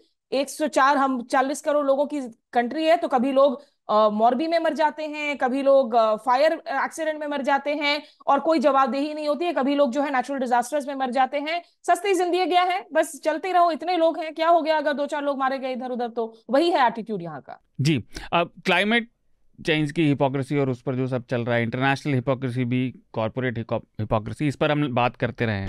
पर अविकल, इस विषय पर हमसे जुड़ने के लिए शुक्रिया। और आप जाएं इससे पहले हमारे श्रोताओं के लिए, जो जीवन को उनके समृद्ध कर सके, कुछ भी रिकमेंडेशन, कोई किताब, अपना आर्टिकल, आपका अपना कुछ हो, या फिर कोई फिल्म, म्यूजिक, जो आप चाहें। मैंने मंडे को ही अपनी लंबी रिपोर्ट रिलीज की, जिसके अंदर काफी डिटेल में बताया कि दिल्ली, मुंबई, हैदराबाद, बैंगलोर, चेन्नई के शहरों में तापमान कैसे और क्यों बढ़ रहा है। और रात जो हमने बात की कि रात में टेम्परेचर नहीं गिर रहा जी, ग्रीन एरिया कम हो गया, इसलिए डिटेल रिपोर्ट जारी की है मंडे को। अगर आपको अपने शहर के बारे में थोड़ा सा और जानना है कि हीट वेव में क्या होता है और किसका ध्यान रखना है, तो ये रिपोर्ट्स आप पढ़ सकते हैं। धन्यवाद अविकल, हमारे साथ जुड़ने के लिए धन्यवाद। बात हुई तो एक बात है कि दिल्ली और बड़े शहरों में तापमान बहुत ज़्यादा है, तो उसकी एक वजह शायद एसी भी है, जो हमें, मतलब हम बाकी सब चीज़ों को ब्लेम करते हैं, लेकिन हमें ये भी देखना चाहिए कि एसी का कंजम्पशन जो है, यूज़ जो है, बहुत ज़्यादा बढ़ रहा है। और कल ही एक घटना भी आई नोएडा से, एसी फटने की, सोसाइटी में आग लग गई। वो अलग बात है कि कोई दुखद हादसा नहीं हुआ, किसी की जान नहीं गई, तो उससे रिलेटेड भी हमें थोड़ा सा ध्यान रखना चाहिए, उसके इस्तेमाल पर भी हमें थोड़ा सा नहीं। तो अविकल की बात ही वही थी। आप मेरी नज़र में तो आप दोनों एक ही बात कह रहे हैं, क्योंकि वो आमूल चूल, अगर हम इसे एक स्टेटमेंट में कहना चाहें, आमूल चूल हमें जीवन व्यवस्था का परिवर्तन करना है कि हमारी ज़िंदगी रोज़ की कैसी चल रही है, पर्सनल भी और सोशल भी, तभी ये चीज़ बदलेगी। तो हमारे साथ इस समय कोलकाता से तमल साहा, वरिष्ठ पत्रकार, जुड़ गए हैं। वो इस समय न्यूज़ द ट्रूथ के लिए है, पर वो पहले टाइम्स नाउ के ब्यूरो इंचार्ज भी रह चुके हैं, और वो हमारे साथ चुनावों पर तो बात करेंगे ही, पर जो अभी हम पहले विषय पर बात कर रहे थे, गर्मी के, और वो जैसा स्मिता ने जिक्र किया, वो चक्रवात पर भी लगातार रिपोर्टिंग करते रहे हैं। तमल, आपका स्वागत है चर्चा में। बहुत बहुत शुक्रिया सर। और स्मिता को मैं सुन रहा था, तो मुझे इतना सा सिर्फ कहना है कि मैं एकदम सहमत हूँ। जब तक क्लाइमेट का मुद्दा इलेक्शन का मुद्दा नहीं बन जाता है, तो आप और हम लोग इसको लेके आलोचना करते रहेंगे, लेकिन जमीन पे कुछ सुधार नहीं आएगा जी। मैं आपको छोटा एग्जांपल दे रहा हूँ। मैं 2014 से साइक्लोन कवर कर रहा हूँ। मेरा फर्स्ट एक्सपोजर हुआ फाइलिन के साथ, जो उड़ीसा में हुआ। अभी कहीं ना कहीं लोगों को ये समझाया गया है कि उड़ीसा क्योंकि वो समुद्र तट पे है, इसीलिए उस जगह पे ऐसे तूफान आने की संभावना साल प्रति साल बहुत ज्यादा है। आपको इस सिचुएशन के साथ जूझना पड़ेगा। पश्चिम बंगाल की अगर बात करें, आप देखिए अम्फान हुई 2020 में, 2021 में आपका यस हुआ, उसके पहले भी हुदहुद, यस, हुदहुद, बुलबुल, इतने सारे साइक्लोन्स आ गए। 2009 if I am not wrong, आयला भी हुई। तो साल प्रति साल ये जो तूफान आ रहे, लोग मर रहे, घर टूट रहे, लोग बेघर हो रहे, लेकिन चर्चा तब शुरू होता है जब इसमें कोई करप्शन का मुद्दा आ जाता है। 2020 की अगर अम्फान की बात करें, 2021 की इलेक्शन से पहले, 2021 की इलेक्शन से पहले जब ये 2020 में अम्फान हुई, तब घर टूट गए, लोग बेघर हो गए, इतने सारे लोग बाहर आ गए, लोग मर गए। इसके ऊपर कोई चर्चा राजनीतिक दलों ने किया नहीं। राजनीतिक दलों ने चर्चा तब शुरू किया जब किसी एक आदमी ने आरोप शुरू किया कि मेरे को टैरपोलिन नहीं मिला, और जो टैरपोलिन मुझे मिलने वाला था वो चोरी हो गया। और क्योंकि वो इलेक्शन का माहौल था, इमीडिएटली वो इलेक्शन का मुद्दा बन गया। लेकिन कहीं ना कहीं तूतू मैमे में कि क्लाइमेट के ऊपर कोई चर्चा हुई नहीं। इसीलिए सब छोड़ के जब तक क्लाइमेट पे आलोचना ना हो, जब तक क्लाइमेट इलेक्शन का मुद्दा ना हो, तब तक शायद जमीन पे कोई सुधार नहीं आएगा। आप खुद ही देख लीजिए ना, हम लोग सब चर्चा कर रहे, दिल्ली में गर्मी बढ़ा है 50 डिग्री सेल्सियस छू लिया, लेकिन पश्चिम बंगाल में जब ये तूफान आया, कितने सारे नेशनल मीडिया इसको लेकर आलोचना की? जीरो। अब देखिए, जब बिहार में लोग बेहोश हो गए पॉलिटिकल रैली में जाके, अस्पताल में भर्ती करना पड़ा, उसको लेके एक भी आलोचना? जीरो। जब सड़क के पिच पिघलना शुरू किया गर्मी में, तब एक भी नेशनल मीडिया इसको लेके आलोचना किया? जीरो। जब अ, जब न्यू दिल्ली में फॉग होता है तब इसको लेके चर्चा होता है, जब मुंबई में बारिश होता है तब इसको लेके चर्चा होता है। तो अगर क्लाइमेट पे सबको अपना कॉन्शियसनेस दिखाना है, रिस्पॉन्सिबिलिटी दिखाना है, तो हर वक्त इसको लेके चर्चा करना पड़ेगा। अगर मेन स्ट्रीम मीडिया ना करे तो ऑल्टरनेट मीडिया, इंडिपेंडेंट मीडिया को इसको लेके करना पड़ेगा, ताकि राजनीतिक दलों को इस पे मजबूर किया जा सके कि सिर्फ करप्शन क्लाइमेट चेंज की फॉलोआउट पे हो, सिर्फ उस पे नहीं, क्लाइमेट चेंज पे भी चर्चा हो। अदरवाइज साल प्रति साल ऐसे डिग्रियां बढ़ती रहेगी, तूफान आते रहेंगे, लोग मरते रहेंगे। हम ऐसे इंसान हैं, हम लोग कोविड को भूल गए। आप और हम इसको याद रख सकते हैं क्योंकि 140 करोड़ का आबादी है और इतने सारे मुद्दे हैं, तो कोविड का मुद्दा हम लोग भूल गए। बंगाली में कहावत है, स्मरण शक्ति, यानी your memory is such so short term. आपको भूलना बहुत आसान है, आपको भुलाना भी उतना आसान है। आपको कोविड भुलाने के लिए कुछ और चीज पे एनग्रॉस कर देंगे तो हो जाएगा। जी तमल, तो देखिए ये बात तो भैया ही, और मैं श्रोताओं, हमारे श्रोता अच्छे से जानते हैं, जिद कर करके हम लोग पर्यावरण पे लगातार चर्चा किसी ना किसी विषय पर होती रहे, हम एक प्रयास करते हैं। पर इस विषय पर काफ़ी सारी बात हो चुकी है, तो हम अगले विषय की तरफ बढ़ते हैं जो चुनावों से जुड़ा है। चुनावों का 7वें चरण का मतदान कल यानी 1 जून को है, और मैं चाह रहा था कि चर्चा के पैनल पे खास तौर से थोड़ा पश्चिम बंगाल और उड़ीसा को लेकर बात कम हुई है, और कल के चुनाव में भी बंगाल की 9 सीटों पर और उड़ीसा की भी कुछ सीटों पर वोट डलने हैं। तो तमल, मैं सबसे पहले आप ही के पास आऊँगा। जो पश्चिम बंगाल की जो 9 सीटों पर कल चुनाव है, तो एक तो ओवरऑल बंगाल में आपको क्या स्थिति लग रही है आपके अनुभव के हिसाब से? क्योंकि अब देखिए चुनाव की रिपोर्टिंग का साइकिल तो ख़त्म है, अब तो गिनती का साइकिल शुरू होगा, तो उसमें फील्ड रिपोर्टिंग नहीं होनी। लेकिन जैसे जहाँ तक मुझे लगा, जादवपुर की सीट वैसे तो इम्पॉर्टेंट है अगर वो सीट की तरह देखे जाए, पर क्या वहाँ पे टकराव है? या फिर डायमंड हार्बर की कुछ लोग बात कर रहे थे कि वहाँ भी टक्कर हो सकती है। तो आपको क्या लगता है कल की 9 सीटों में किस पर ज़्यादा कड़ा मुकाबला है? और दूसरा, बंगाल की ओवरऑल स्थिति आपको क्या लग रही है? देखिए, अगर मुझे आप पूछेंगे तो मुझे लगता है कल की 9 सीटों में से नॉर्थ कोलकाता लोकसभा कॉन्स्टिट्यूएंसी जो है, उस एक मुकाबला देखने हम लोगों को दिखेगा। अच्छा, मुझे उम्मीद है, और उसकी कारण 2 है। एक, सुदीप बंदोपाध्याय जो तृणमूल कांग्रेस के एमपी है, 4 दफा से एमपी है और बहुत वरिष्ठ नेता भी है, उनका उम्र भी हो गया है। तो एक फैक्शनल फाइट जो तृणमूल कांग्रेस में है, वो हाल ही में दिखा सुदीप बंदोपाध्याय के खिलाफ। कुछ नेता सुदीप बंदोपाध्याय के खिलाफ आवाज उठाए, तृणमूल कांग्रेस के है, वो भी नॉर्थ कोलकाता में रहने वाले नेता है, वो एक फैक्टर है। दूसरा फैक्टर जो है, नॉर्थ कोलकाता का एक तृणमूल कांग्रेस नेता जो पहले मंत्रिसभा में भी रह चुके हैं ममता बनर्जी की कैबिनेट में, तापस रॉय, वो तृणमूल कांग्रेस छोड़ के बीजेपी में गए और उनको टिकट दे दिया गया। इसीलिए बीजेपी ने जिनको फील्ड किया है वो भी तृणमूल कांग्रेस के हैं, पहले रह चुके हैं, बहुत सालों से है। और सुदीप बंदोपाध्याय तृणमूल कांग्रेस के हैं, लेकिन तृणमूल कांग्रेस के भीतर एक तनाव का माहौल था। अभी तृणमूल कांग्रेस का कहना है पुरानी बातें सब भूल जाइए, हम लोग सब सल्टा लिए हैं, और सुदीप बंदोपाध्याय वरिष्ठ नेता है, ममता बनर्जी ने उनके लिए कैंपेन किया है, तो उनके लिए जीत आसान हो जाएगी। लेकिन मेरे को अंदाजा है कि शायद उस जगह पे नॉर्थ कोलकाता लोकसभा कॉन्स्टिट्यूएंसी में एक फाइट दिखना चाहिए। और अगर जहां तक बीजेपी की बात करें, क्योंकि बीजेपी ने तापस रॉय को फील्ड किया है जो तृणमूल कांग्रेस में रह चुके हैं, तो बीजेपी में अंदर में एक थोड़ा सा तनाव है, क्योंकि इतने सारे लोग जो नॉर्थ कोलकाता में काम कर रहे थे, किसी ना किसी को तो उम्मीद था कि बीजेपी उनको फील्ड करेंगे। अभी बीजेपी उनको पीछे छोड़ के तृणमूल कांग्रेस से लाया हुआ कोट अनकोट आउटसाइडर को अभी कैंडिडेट बना दिया है। तो टक्कर दोनों के घर में है, कहानी घर घर की है दोनों पार्टी में।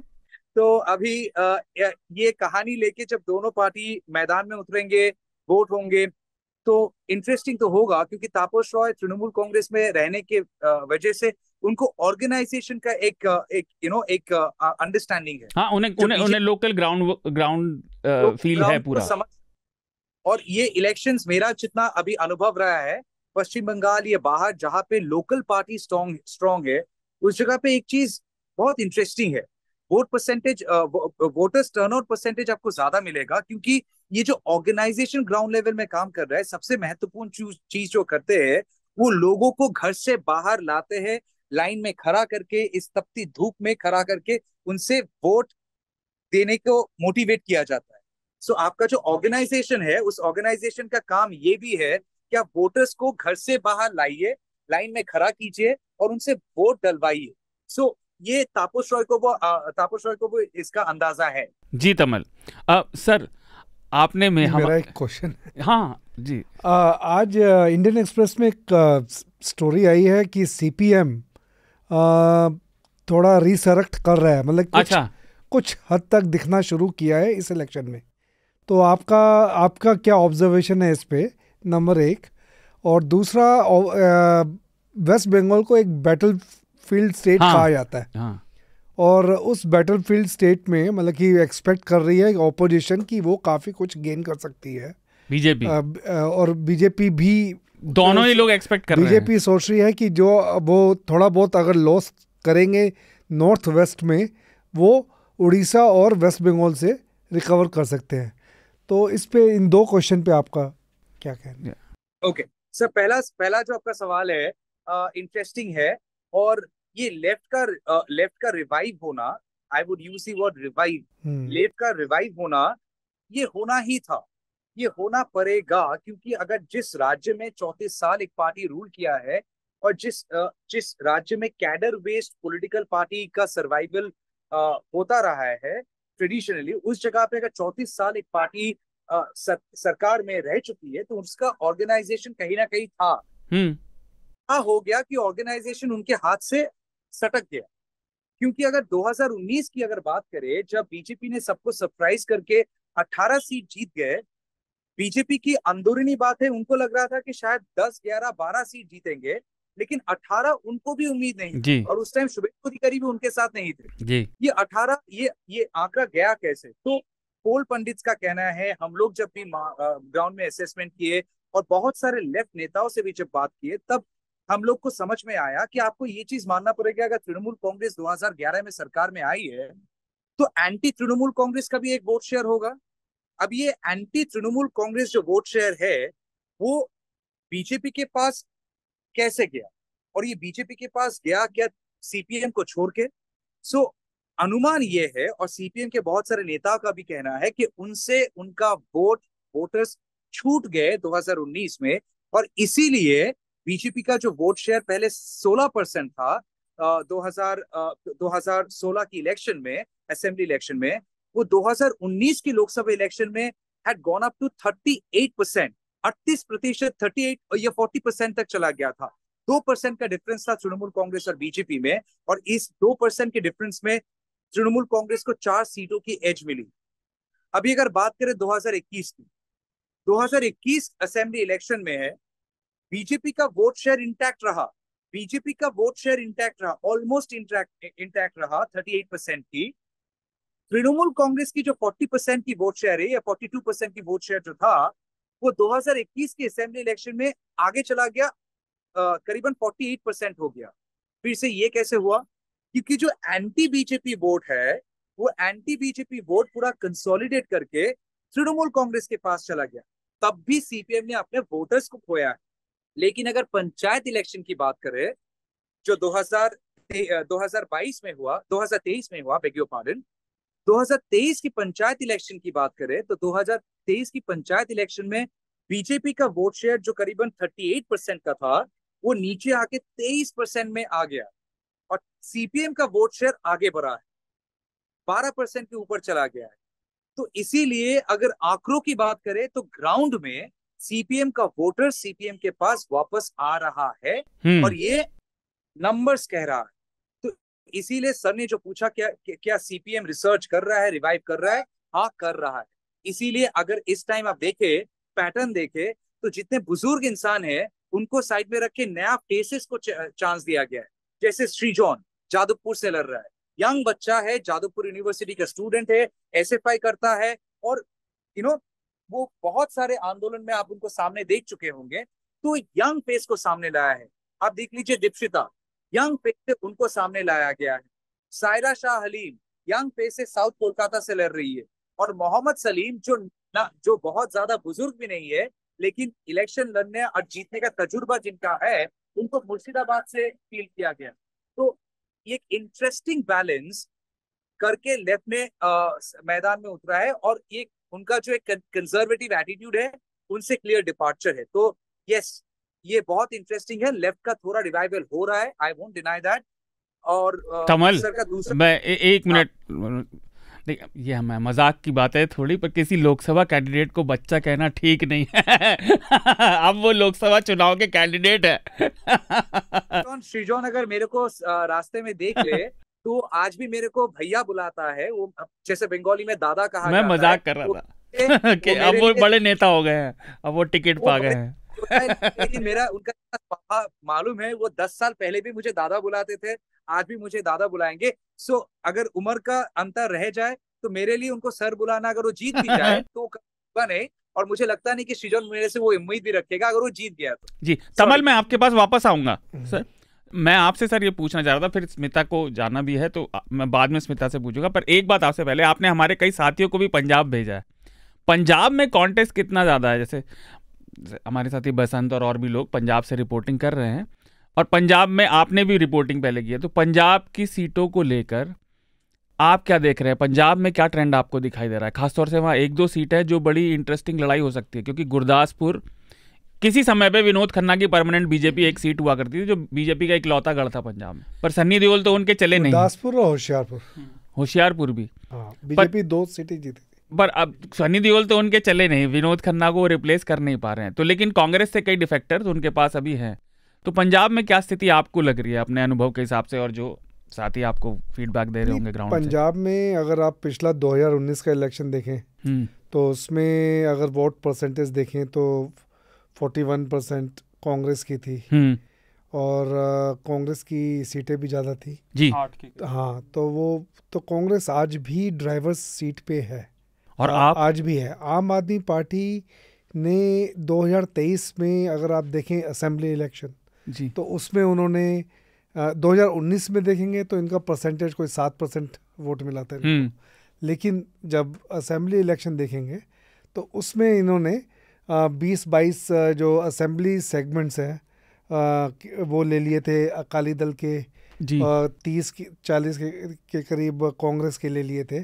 तो उससे लग रहा था कि अब ये लोग मतलब कि इसमें इनका प्रोस्पेक्ट्स अच्छे हैं।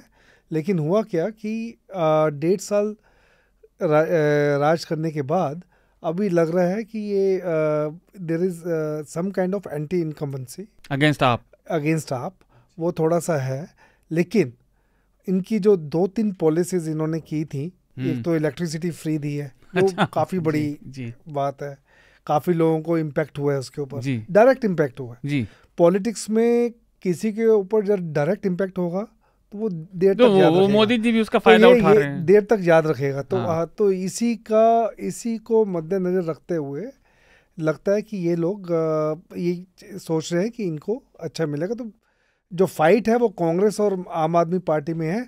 ये देखना है कि जो सिख जो फार्मर्स हैं, 60% ऑफ द पॉपुलेशन वो पूरा का पूरा एग्रीकल्चर पे है वहाँ पे। तो फार्मर्स किस साइड को जाते हैं, कांग्रेस या आपका डिसाइड करते हैं, वो उसी पे देखना पड़ेगा। और थर्ड पार्टी के प्रोस्पेक्ट्स क्या लग रहे हैं? शिरोमणि अकाली दल, वो तो डिक्लाइन में है।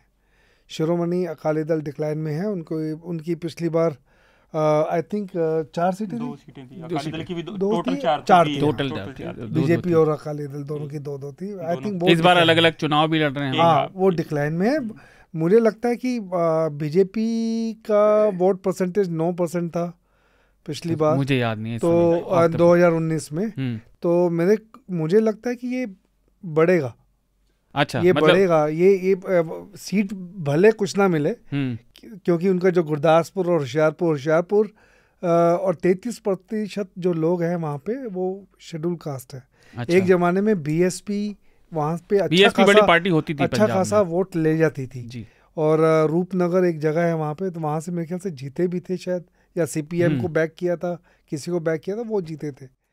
तो अभी Hoshiarpur is a reserve constituency जिससे बीजेपी जीती थी, लेकिन वो जो तबका है वो अब बीजेपी से हट रहा है। तो हो सकता है कि 9% में गुरदासपुर और होशियारपुर में मैक्सिमम था, लेकिन मुझे लगता है कि इन्होंने कुछ डिफेक्शंस हुए हैं। जैसे आम आदमी पार्टी के 2 मेजर डिफेक्ट जो एमपी हैं वो डिफेक्ट कर गए हैं बीजेपी को। तो सिटी में जलंधर हो गया है, यहाँ पे डिफेक्टेड कैंडिडेट बीजेपी की टिकट पे लड़ रहा है। तो वहाँ पे मेरे ख्याल से इनका वोट गेन होगा। अब सीट मिले या ना मिले, तो बीजेपी अपना मतलब वहाँ पे ग्राउंड बेस बढ़ाना चाह रही है। स्मिता, मैं आपके पास आना चाहूँगा। आपने अभी हिमाचल का जिक्र किया, तो छोड़िए इधर उधर की बातें। मुझसे व्यक्तिगत तौर पे सबसे ज़्यादा सवाल कोई पूछ रहा है तो वही लोग ये पूछ रहे हैं कि यार मंडी की सीट पे क्या होगा। ये जो कलाकार वहाँ पे खड़ा हुआ है चुनाव में, उसने सबके सर में दर्द कर दिया है, चाहे वो पॉजिटिव हो या नेगेटिव। भाई उन्होंने तो हमारे सिर में इतना दर्द कर दिया, क्योंकि एक पूरे दिन जो है उनको चेस करने के लिए हम ऐसी खड़ी पहाड़ों में ड्राइव करते हुए जिंदगी को जोखिम में डालकर हम दौड़ रहे थे। आखिरकार कंगना रनौत की एक रैली तक पहुंचे हम। उनको पहले घर से चेस किया, घर से वो गई माता मुरारी देवी मंदिर में। माता मुरारी देवी ने उनको आशीर्वाद दिया और कहा कि मीडिया वालों से आज इंटरेक्ट करने की जरूरत नहीं है, क्योंकि मंदिर से 2 किलोमीटर पहले ही हमारी गाड़ी स्किड करने की हालत में थी। तो हमने वहीं से वापस होने का फैसला लिया। अब आगे फिर उनके हम दूसरे रैली तक गए और वहां पर बहुत कोशिश की, लेकिन बातचीत नहीं हुई, क्योंकि यही कहा जा रहा है कि उनको टॉप लीडरशिप से बिल्कुल स्ट्रिक्ट इंस्ट्रक्शंस हैं कि आप इस वक्त बात नहीं करेंगी, क्योंकि वो जिनसे बात करती हैं वो नेगेटिव हेडलाइन दे देती हैं। उन्होंने ये तक कह दिया कि जब हाथी चलता है, जब उनको अपने पार्टी के लोगों के बारे में पूछा गया था तो उन्होंने कहा कि जब हाथी चलता है तो कुत्ते भौंकते हैं। तो अपने ही जो है अपनी पार्टी के लोगों को डॉग रेफरेंस कर दिया था। लेकिन मैं ये बताऊं आपको कि मंडी सीट पर जो पॉपुलर परसेप्शन है कि कंगना रनौत चूंकि उल जुलूल बातें कर रही हैं, और वो तेजस को इंडियन वो ये कह रही है कि तेजस हम खरीद कर लेकर आए थे, तेजस इज एन इंडिजिनस एयरक्राफ्ट। 2014 के बाद ही देश की आजादी हुई है। उनके बयानों को सुनकर लोग, बहुत जो औरतों की भीड़ है, हंसती बहुत है, एंटरटेन्ड है, लेकिन आप ये मत मानकर चलिए कि वो हार रही हैं, क्योंकि उसमें हमें समझना होगा। देखिए मंडी की जो सीट है ना, वो उस पर बीजेपी का बड़ा स्ट्रांग होल्ड है। उसमें 10 असेंबली सेगमेंट्स में से इस वक्त 9 सीटों पर बीजेपी के लोग हैं, बीजेपी को जीत है। उन विधानसभा चुनावों में भी जो हार गई वो दूसरी बात है। मुझे लग रहा है विक्रमादित्य सिंह, जो इस वक्त हालांकि पीडब्ल्यूडी मिनिस्टर भी हैं सुक्खू की सरकार में, लेकिन वो थोड़े ओवर कॉन्फिडेंट नजर आ रहे हैं। शुरू में उन्होंने कहा कि मैं अकेला ही काफी हूं कंगना रनौत से लड़ने के लिए। उस सीट पर प्रधानमंत्री मोदी भी गए, योगी आदित्यनाथ भी गए, बाद में प्रियंका गांधी आई रैली करने के लिए। और जो हिमाचल में फ्लड्स के बाद लोगों के बीच में काफी गुस्सा है कि सड़कों की हालत वगैरह अभी तक वहां पर खराब है, उसमें उस ओर कोई काम नहीं हुआ है। उसमें सेंटर और स्टेट की लड़ाई चल रही है कि भाई फंड आया, दिया, नहीं दिया। और विक्रमादित्य की मां जो कि मौजूदा सांसद है वहां से, उनकी भी बहुत ज्यादा लेगेसी नहीं है काम को लेकर। तो मंडी की फाइट इंटरेस्टिंग है, वो किसी भी ओर जा सकता है। उस वक्त ये नहीं लग रहा कि कंगना आसानी से हार जाएंगी जैसा शुरुआती परसेप्शन बन रहा था। दूसरी बात देखिए, बंगाल का आपने बात की, आप बात कर रहे थे तमल से, क्योंकि मैं आसनसोल की वोटर हूँ और 5वें चरण में वोट डालने के लिए गई भी थी। तमल से काफी दिलचस्प बातें हुई थी और वो बातचीत आप इनके स्टेशन पर भी देख सकते हैं, एनटीटी पर। बंगाल में एक बहुत सिग्निफिकेंट जो जमींदार तबका है ना, जो मुखर्जी, चैटर्जी, भद्र लोग, जो जो भद्रो लोग भी है, इंटेलेक्चुअल क्लास भी है, उनको बड़ी प्रॉब्लम हो रही है, क्योंकि जो लोकल लेवल पर जो पावर शिफ्ट्स हैं, जो एससी एसटी दलित्स हैं, जो पहले कभी सीपीएम के से उनको पावर मिलती थी, आज तृणमूल से पावर मिल रही है, इन लोगों पर उनका होल्ड कमजोर हो गया है। वो वोट भी है जो बीजेपी को शिफ्ट हो रहा है, खास करके उन सीट्स पर, जैसे आसनसोल जो सीट है, जब सबसे पहले बीजेपी को 2 सीटें बंगाल में जीत हासिल हुई थी, तो उसमें से आसनसोल एक था जिसमें बाबुल सुप्रियो जीते थे। और 25 साल से आसनसोल में सीपीएम के उम्मीदवार थे जिनको हराकर बाबुल सुप्रियो जीते थे। नॉन बंगाली माइग्रेंट पॉपुलेशन काफी ज्यादा है, ये सारे स्टील, कोल, आयरन बेल्ट हैं, रेलवे वाले बेल्ट हैं। तो एक वो शिफ्ट भी हो रहा है। सीपीएम का जिक्र किया रिसर्जेंस का, सायरा शाह हलीम नसीरुद्दीन शाह की भतीजी हैं जी। उनके पिता पूर्व मेजर जनरल रह चुके हैं, रिटायर्ड जमीरुद्दीन शाह। और सायरा शाह हलीम से मैंने बातचीत की थी, वो बातचीत आप मेरे यूट्यूब स्टेशन पर देख सकते हैं, स्मिता शर्मा जर्नलिस्ट पर। तो इंटरेस्टिंग निश्चित रूप से सीपीएम की कोशिश है। 2022 में इनफैक्ट जब पोल्स हुए थे, री इलेक्शंस हुए थे, उसमें सायरा शाह हलीम की वजह से सीपीएम का वोट शेयर उस सीट पर 5% से 30% हुआ था। बाबुल सुप्रियो से वो हार गई थी, लेकिन एक इंटरेस्टिंग ग्राफ देखने को मिला था सीपीएम की वोट शेयर रिवाइवल का। तो सीपीएम को उम्मीदें जरूर हैं। आखिरी पॉइंट मैं पंजाब पर आऊंगी, क्योंकि मैं अभी पंजाब से ही लौटी हूं। मैं शंभू बॉर्डर भी गई थी वापस से, जहां अभी भी कम से कम 4,000 किसान बैठे हुए हैं 45-46 डिग्री के इस तपते हुए तापमान में। कुछ 1800 ट्रॉली ट्रैक्टर्स अभी भी वहां जमे हैं। जी। और ये मैं रिकमेंडेशन भी, सॉरी फॉर प्लगिंग इन, आप देख सकते हैं इस बातचीत को, जमीनी रिपोर्ट को ऑन माय स्टेशन। आपको तो याद होना चाहिए, मैं प्लगिंग इन को बिल्कुल सपोर्ट करता हूँ, बिल्कुल प्लग करना चाहिए। नहीं, वो थोड़ा सा एम्बैरेस्ड हो जाते हैं, लेकिन अब मेहनत कर रहे हैं तो लोग ना देखे तो क्या फायदा उसका। नहीं बिल्कुल।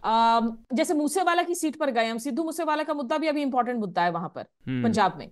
सिद्धू मूसेवाला के परिवार को लग रहा है कि 2 साल में वहां आपकी सरकार से कोई इंसाफ नहीं मिला। वो साफ तौर पर कह रहे हैं कि भाई जिन लोगों ने गोलियां चलाई उनको तो आपने पकड़ लिया, लेकिन वो तो शूटर किसी और के काम पर, किसी और के इशारे पर काम कर रहे हैं। वो मास्टरमाइंड्स कहाँ हैं? तो सिद्धू मूसेवाला के पिता बलकौर सिंह से राहुल गांधी उस दिन जाकर मिले थे लुधियाना में। एक बहुत बड़ा सा पोर्ट्रेट जो है सिद्धू मूसेवाला का उनकी स्टेज पर था, और बलकौर सिंह ने कहा है कि वो कांग्रेस के लिए प्रचार कर रहे हैं। सिद्धू मूसेवाला भी 2022 में लड़े थे कांग्रेस के टिकट पर, हार गए थे वो काफी वोट मार्जिन से। तो पंजाब में आम आदमी पार्टी को लेकर इस वक्त काफी एंटी इनकम्बेंसी है।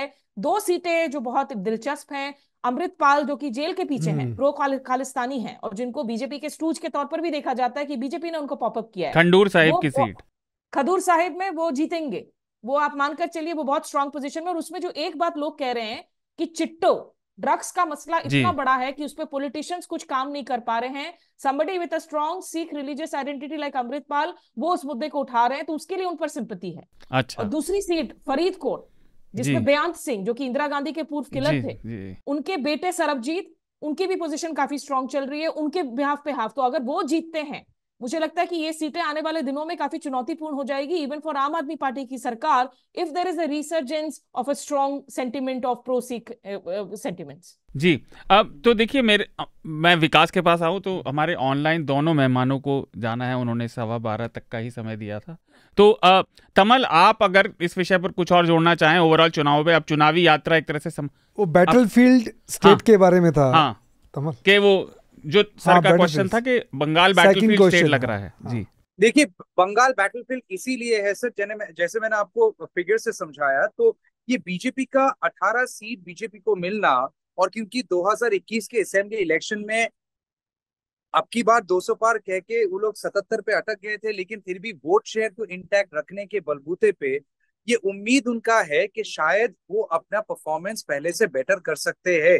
और ये उम्मीद कहाँ से आ रहा है? उम्मीद 2 जगह से आ रहा है कि 2022 2023 में बैक टू बैक बहुत सारे तृणमूल कांग्रेस के नेता का अरेस्ट होना, चाहे वो पार्थो चैटर्जी का हो एसएससी घोटाले मामले में जिसका अभी भी छानबीन चल रहा है, और पहली दफा बंगाल के लोगों ने पैसा देखा है, किसी के घर से बरामद होते हुए पैसा देखा है।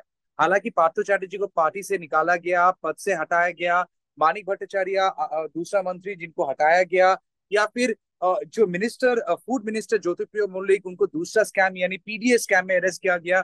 इतने सारे लोगों का अरेस्ट होना, और उसी के बलबूते पे बीजेपी ने अपना जो नैरेटिव डीप किया है, आपको देखने से बंगाल में आप देखेंगे बहुत इंटरेस्टिंग सा चीज है। हिंदू मुसलमान है, हिंदू मुसलमान का नैरेटिव है, उसके अलावा करप्शन का मुद्दा पे पिछले 2 सालों से बैक टू बैक इन्फोर्समेंट और री इन्फोर्समेंट बीजेपी का जो रहा है नैरेटिव से, तो ये उन्होंने एक स्तर क्रिएट किया है जहां पे वो कह रहे हैं कि तृणमूल कांग्रेस इज करप्ट, और वो एंटी करप्शन ड्राइव के खाते में बीजेपी का उम्मीद है कि वो अपना आंकड़ा को फिर से बेटर कर पाएंगे। देखिए, आपको ये चीज मानना पड़ेगा, अगर ईस्ट की अगर बात करें, बिहार चलो सरकार में अभी बीजेपी आ गए है, उड़ीसा और बंगाल जहां की बात करें, यहाँ पे बीजेपी का सरकार, बीजेपी आज तक पश्चिम बंगाल में कभी सरकार में आए नहीं है, और बीजेपी को अगर कोई ऑपोजिशन ईस्ट से मिल रहा है वो 2 स्टेट है, एक है बंगाल, दूसरा है उड़ीसा। इसीलिए ये 2 स्टेट बीजेपी के लिए बहुत इंपॉर्टेंट है टू कंट्रोल। अब ये डबल इंजन के सरकार में अगर एक सरकार को वो लोग कंट्रोल कर पाए, तो आगे में दिक्कतें कम होगी। इसीलिए सर जो कह रहे हैं कि बैटलफील्ड पश्चिम बंगाल 2016 में था, 2019 में था, 2021 में था और 2024 में है। और जितने सारे आप माहौल आसपास देख रहे हैं 2024 के लोकसभा इलेक्शन के लिए, अगर मेरा अनुमान सही है, दोनों पार्टी सिर्फ 2024 के लिए नहीं 2026 असेंबली के लिए काम शुरू कर दिया है। बीजेपी हो, सीपीएम हो, कांग्रेस हो या फिर तृणमूल कांग्रेस जो रूलिंग पार्टी है, Trinamool Congress 3 consecutive terms power में है, एंटी इनकम्बेंट होना जाहिर सी बात है। और उस एंटी इनकम्बेंसी को कौन ज्यादा कैपिटलाइज कर पाएगा, इसी में अभी लड़ाई। तो ये चुनाव 2024 लोकसभा इलेक्शन का चुनाव तो है, लेकिन जिस तरीके से अभिषेक बैनर्जी जो जिनको माना जाता है next generation in Trinamool Congress, जो ममता बनर्जी से बेटन संभालेंगे, यही चर्चा में है। जिस तरीके से अग्रेसिवली उन्होंने कैंपेन किया, ये साफ है कि 2026 का प्रिपरेशन अभिषेक बैनर्जी ने शुरू कर दिया है, ममता बनर्जी ने शुरू कर दिया है, तृणमूल कांग्रेस ने शुरू कर दिया है, दूसरी तरफ शुभेंदु अधिकारी भी शुरू कर दिया है। क्योंकि शुभेंदु अधिकारी तृणमूल के घराने से जाके सबको पीछे छोड़ के बीजेपी में आज के तारीख में सबसे महत्वपूर्ण लीडर है पश्चिम बंगाल में। आप डॉक्टर सुकांत मजूमदार की बात करें जो स्टेट प्रेसिडेंट है, उनको पीछे छोड़ना, या फिर दिलीप घोष को पीछे छोड़ना, या फिर राहुल सिन्हा को पीछे छोड़ना, या फिर तथागत रॉय को पीछे छोड़ना, अभी शुभेंदु अधिकारी के लिए भी इंपॉर्टेंट है टू प्रूव हिज मेटल कि बीजेपी ने मेरे ऊपर भरोसा किया और ये भरोसे पे मुझे उतरना है। तो 2026 का प्रिपरेशन चल रहा है मेरे हिसाब से। विधानसभा चुनावों का मतलब तैयारी तो शुरू हो ही चुकी है। एकदम विधानसभा का प्रिपरेशन शुरू हो गया है। लोकसभा इलेक्शन का आपने जैसे कहा ये खत्म हो गया, लेकिन जिस तरीके से फाइट हम लोगों ने ग्राउंड में देखा, लग रहा था कि बंगाल की इलेक्शन। अच्छा, आप सोच, काकद्वीप में प्रधानमंत्री पहुंच गए, काकद्वीप साउथ 24 परगनास में। अभी उस जगह पे प्रधानमंत्री पहुंच गए, जादवपुर में चले गए, नॉर्थ कोलकाता में रोड शो कर लिए, बारासात में उनका पब्लिक मीटिंग हो गया, बोशीरहाट में उनका पब्लिक मीटिंग हुआ है।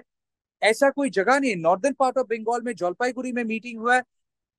और उसी तरह हर जगह पे जहाँ पे प्रधानमंत्री का प्रोग्राम हुआ है, आइदर उसके आगे या फिर तुरंत बाद तृणमूल कांग्रेस का भी हुआ है। तो ये लेवल का जो टक्कर है, लग रहा था कि पश्चिम बंगाल के इलेक्शन हो रहा है, तो वो मैन टू मैन मार्किंग जैसा लग रहा है। तो हमारे साथ मेरे प्रोड्यूसर मुझे बता रहे हैं कि आपको जाना है, तो हाँ।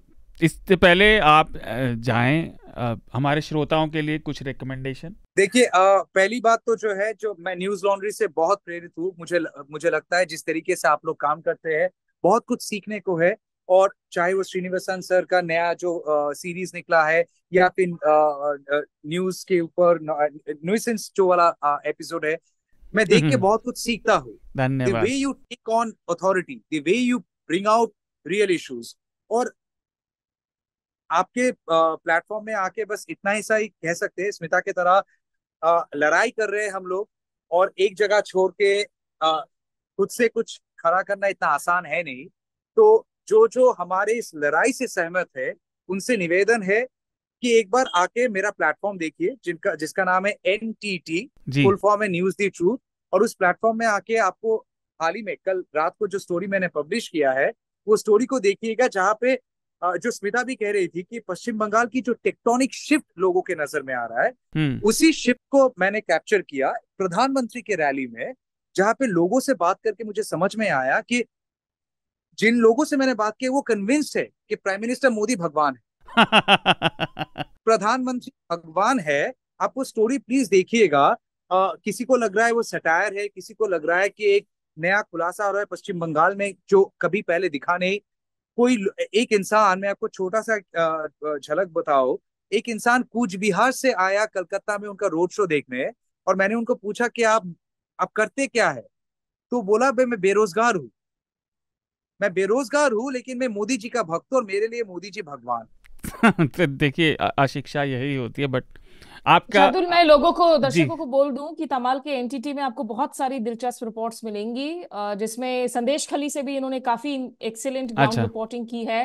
और महुआ मोइत्रा को भी खास दिक्कत में डाल दिया था ये पूछकर कि what is the source of your energy. तो वो आप बिल्कुल मिस ना करें कि एग्स था या कुछ और था, इसकी श्रेय जो है वो तमल को जाती है। और जो जरूरी बात है, मुझे लगता है कि जो दर्शक हैं, आप सभी से रिक्वेस्ट है, independent journalism is very difficult to do. भले वो तमाल हो, वो न्यूज लॉन्ड्री हो, वो रेड माइक हो, वो भी बहुत सेंट्रिस्ट न्यूज प्लेटफॉर्म है।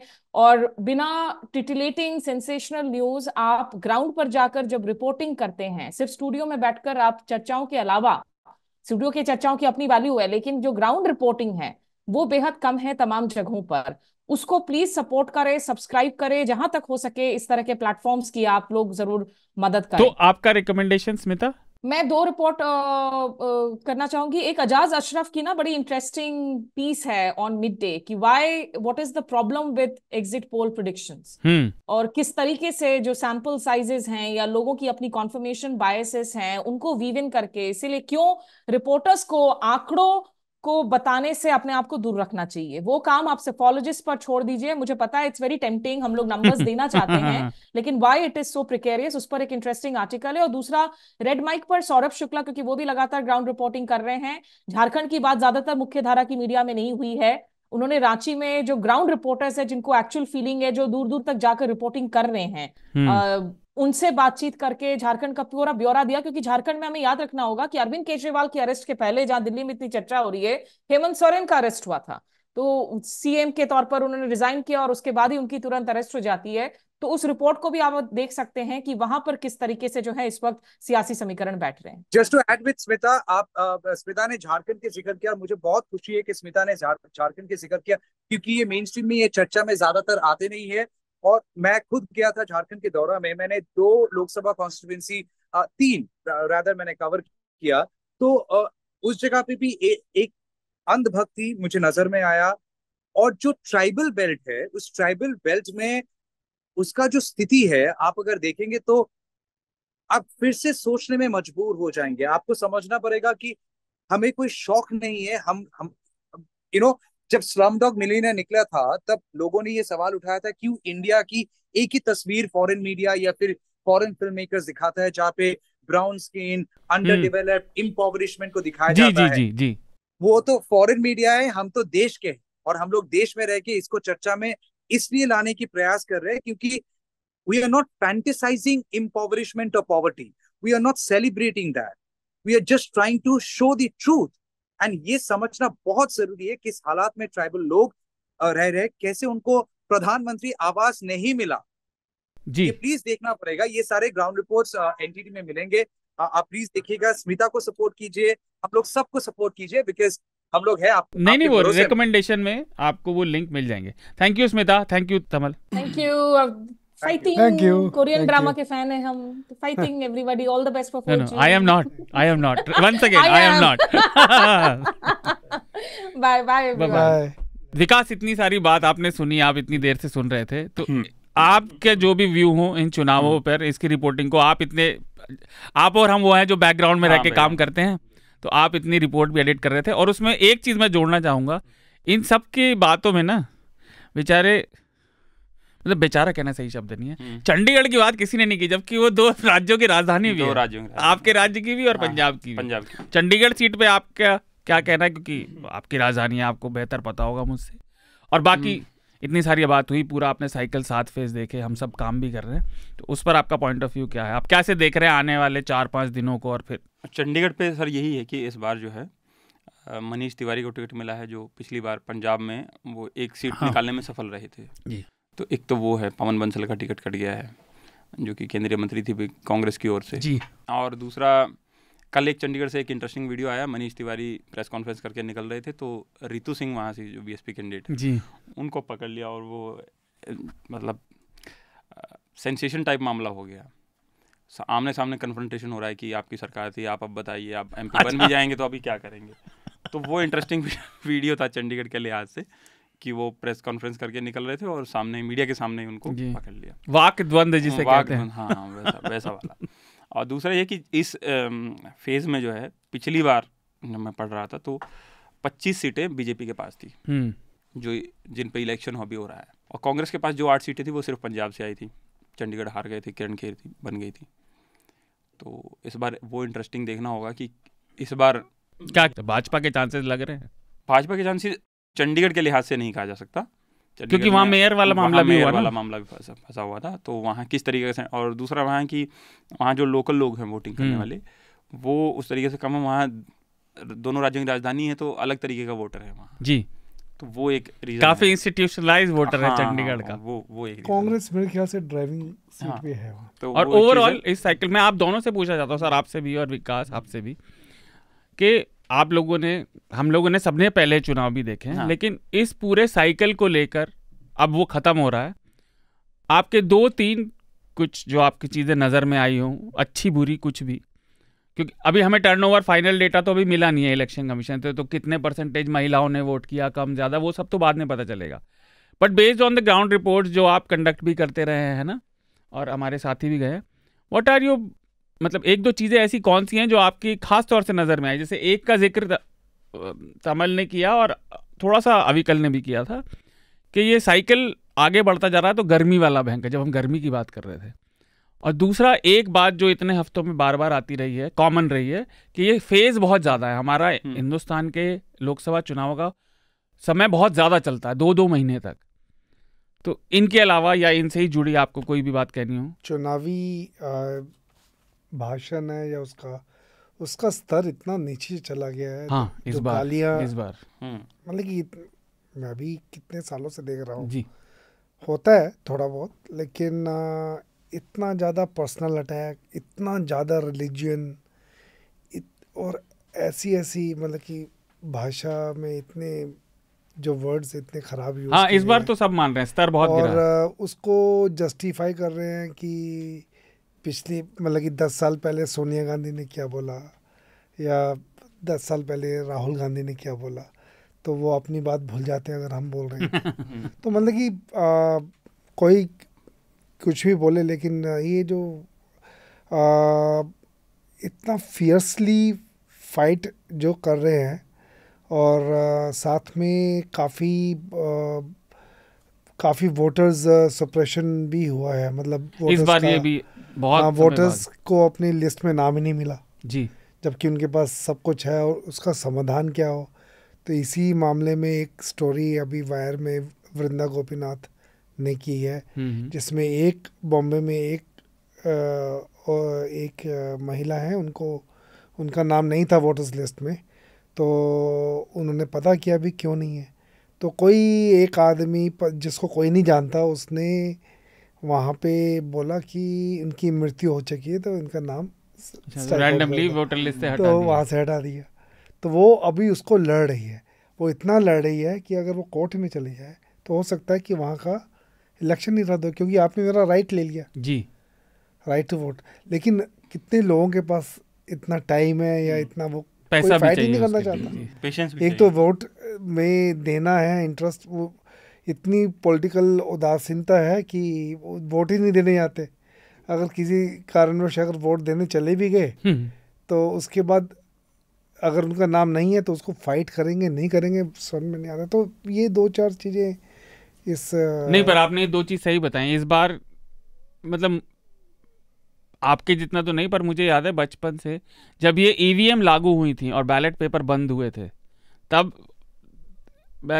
था, तो उस समय बैलेट पेपर के बाद से शायद पहली बार ये चुनाव आए हैं अब ईवीएम के बाद, जब इतनी जगहों से या तो इलेक्टोरल रोल में गड़बड़ी है, या जैसे यूपी का या गुजरात का मामला हुआ, मल्टीपल वोटिंग्स कैप्चर करने का, ये फिर से मामले आए हैं। और ईवीएम में मुझे नहीं लगता इतना ईवीएम को टेक्निकली आप इतना चेंज नहीं कर सकते। हाँ, उसमें कुछ है नहीं, पर मेरा मतलब है कि चुनाव में गड़बड़ियों की खबरें, ये चुनाव में मेरा मतलब है ईवीएम लागू होने के बाद से पहली बार ऐसा हुआ है कि इतनी जगह से ऐसी गड़बड़ियों की खबर मिली है।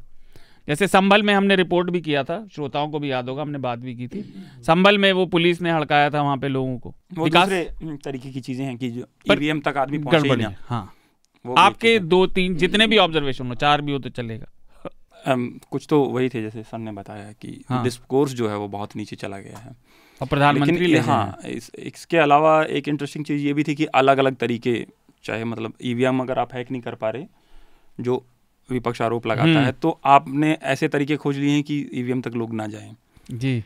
और ये भी तरीका खोज लिया है कि आपके लोग कैसे भी करके जरूर पहुंच जाएं। वो तो मतलब, संगठनात्मक है। हाँ, संगठनात्मक, तो वो भी वो एक था, मगर उसको चूंकि प्रूव नहीं कर सकते और बहुत सारी चीज़ें, तो वो कॉन्स्पिरेसी थ्योरी रह जाती है। इसके अलावा एक इंटरेस्टिंग चीज़ जो थी आज भास्कर में है, तो उसमें ये था कि प्रियंका गांधी ने राहुल गांधी से ज़्यादा रैली की हैं, जबकि वो तो इलेक्शन भी नहीं लड़ रही, वो हैं भी नहीं कहीं। और मोदी ने करीब 100 से ज़्यादा रैलियाँ की 170 के आसपास, 206 रैलियाँ की हैं मोदी जी ने अकेले। और कांग्रेस के अध्यक्ष जो हैं खड़गे, उन्होंने बीजेपी के अध्यक्ष से ज़्यादा रैली की है, उन्होंने 100 की है। तो ये भी था कि संसाधन जो है और पैसा किस तरीके से खर्च हो रहा है, वो एक चीज़ इस बार बहुत अच्छे से देखने को मिली कि किस तरीके से पूरा इलेक्शन जो है एक तरफा हुआ है कई जगह बहुत। और एक चीज़, जब मैं वोट डालने गया मेरे यहाँ छठे फेज़ में जब हो रहा था, तो मतलब पिछले इलेक्शन में वोट डाला तो मेरे यहाँ एक ही ईवीएम में थी, सिंगल जी। तो कोई कन्फ्यूजन नहीं था, लोग आ रहे थे, उनको पता था कि अब मुझे यहाँ बटन देना है। पिछली बार आम आदमी पार्टी नहीं थी इलेक्शन में, तो सीधी फाइट थी, तो पता था। इस बार 2 ईवीएम थी और लोग कन्फ्यूज थे आधे से ज़्यादा कि कौन से पे बटन दबाना है, और आधे तो उनको यही नहीं पता लग पा रहा था कि ये 2 ईवीएम क्यों रखी हैं। अच्छा, तो हाँ, अब इसमें क्या कहा जाए, सबका राइट है लड़ने का, लेकिन कई लोगों ने कहा कि ये जानबूझकर किया गया है, और ये बहुत जगह हुआ है। नहीं, आप देखेंगे कि जो वीआईपी सीट्स हैं, हाँ, जैसे गुजरात सूरत वाली से एक तरफा निकल गई। 21 अगर अप्लाई किया तो उनको या तो हमने देखा है अमित शाह जहाँ से लड़े हैं उस सीट पे कुछ लोगों ने कहा है कि भाई हमें काफी बुली किया गया, और तो वो 14 से कम रखे ताकि एक ही ईवीएम मशीन हो। हाँ, और ऐसे ही बनारस में देखेंगे 21 लोगों ने बनारस से भी काफी रिजेक्ट हुआ था, वो एक कॉमेडियन बहुत आया था, सिर्फ 7 रहे इंडियन, तो एक ही ईवीएम, ताकि कोई कंफ्यूजन ना रहे। लेकिन इसमें मुझे ध्यान है कि इसमें छत्तीसगढ़ के जो पूर्व सीएम थे कांग्रेस के, भूपेश बघेल जी, उनका बयान आया था, शायद वहां से आइडिया चोरी हो गया कि हम इतने कैंडिडेट खड़ी कर देंगे कि 2 से 4 ईवीएम हो जाए। तो ये हमेशा से चुनाव में रहा है, एक नाम के बहुत कैंडिडेट लोग खड़े करते हैं जिससे कि वोट बढ़ जाए, लोग कंफ्यूज हो जाएं। हाँ, अगर देखिए, अगर अगली बार ईवीएम की ऐसी मशीन इजाद की जाए जिसमें 50 कैंडिडेट का नाम आ सके, वो तो टैली है कहाँ कितने हो। पर एक चीज मुझे याद आई आप लोगों की बात से, और उस पर आप भी कुछ बोलना चाहें। पहली बार मेरी याद में, अगर मैं गलत हूं तो प्लीज मुझे ठीक कर दीजिएगा, पहली बार मैंने देखा लोकसभा चुनाव में 2 सीट निर्विरोध गई, जहां कैंडिडेट नहीं बचे। दूसरी, ये भी एक नया टैक्टिक है, ये पहली बार देखने को मिला। दूसरी पार्टी के कैंडिडेट, सबके उम्मीदवार आपने गोल कर दिए, तो आपका कैंडिडेट बिना लड़ाई जीत गया। इंदौर में ऐसा हुआ और सूरत में ऐसा हुआ।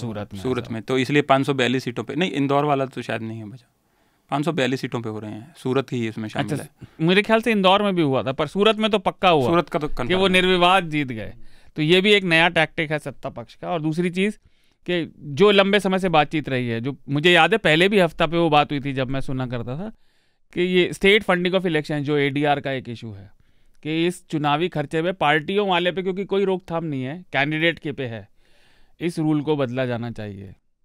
क्योंकि अगर पार्टी निर्विरोध कर रही है तो फिर क्या किया जाए। बट ये सबकी चर्चा थी। बाकी है जैसा हमने बताया आपको सूचनाओं में कि गिनती के दिन यहाँ पर न्यूज़ लॉन्ड्री और बाकी और संस्थाएं सब आपका चुनाव का आपको अपडेट देंगी, उस पर बातचीत रहेंगी, वो देखिएगा।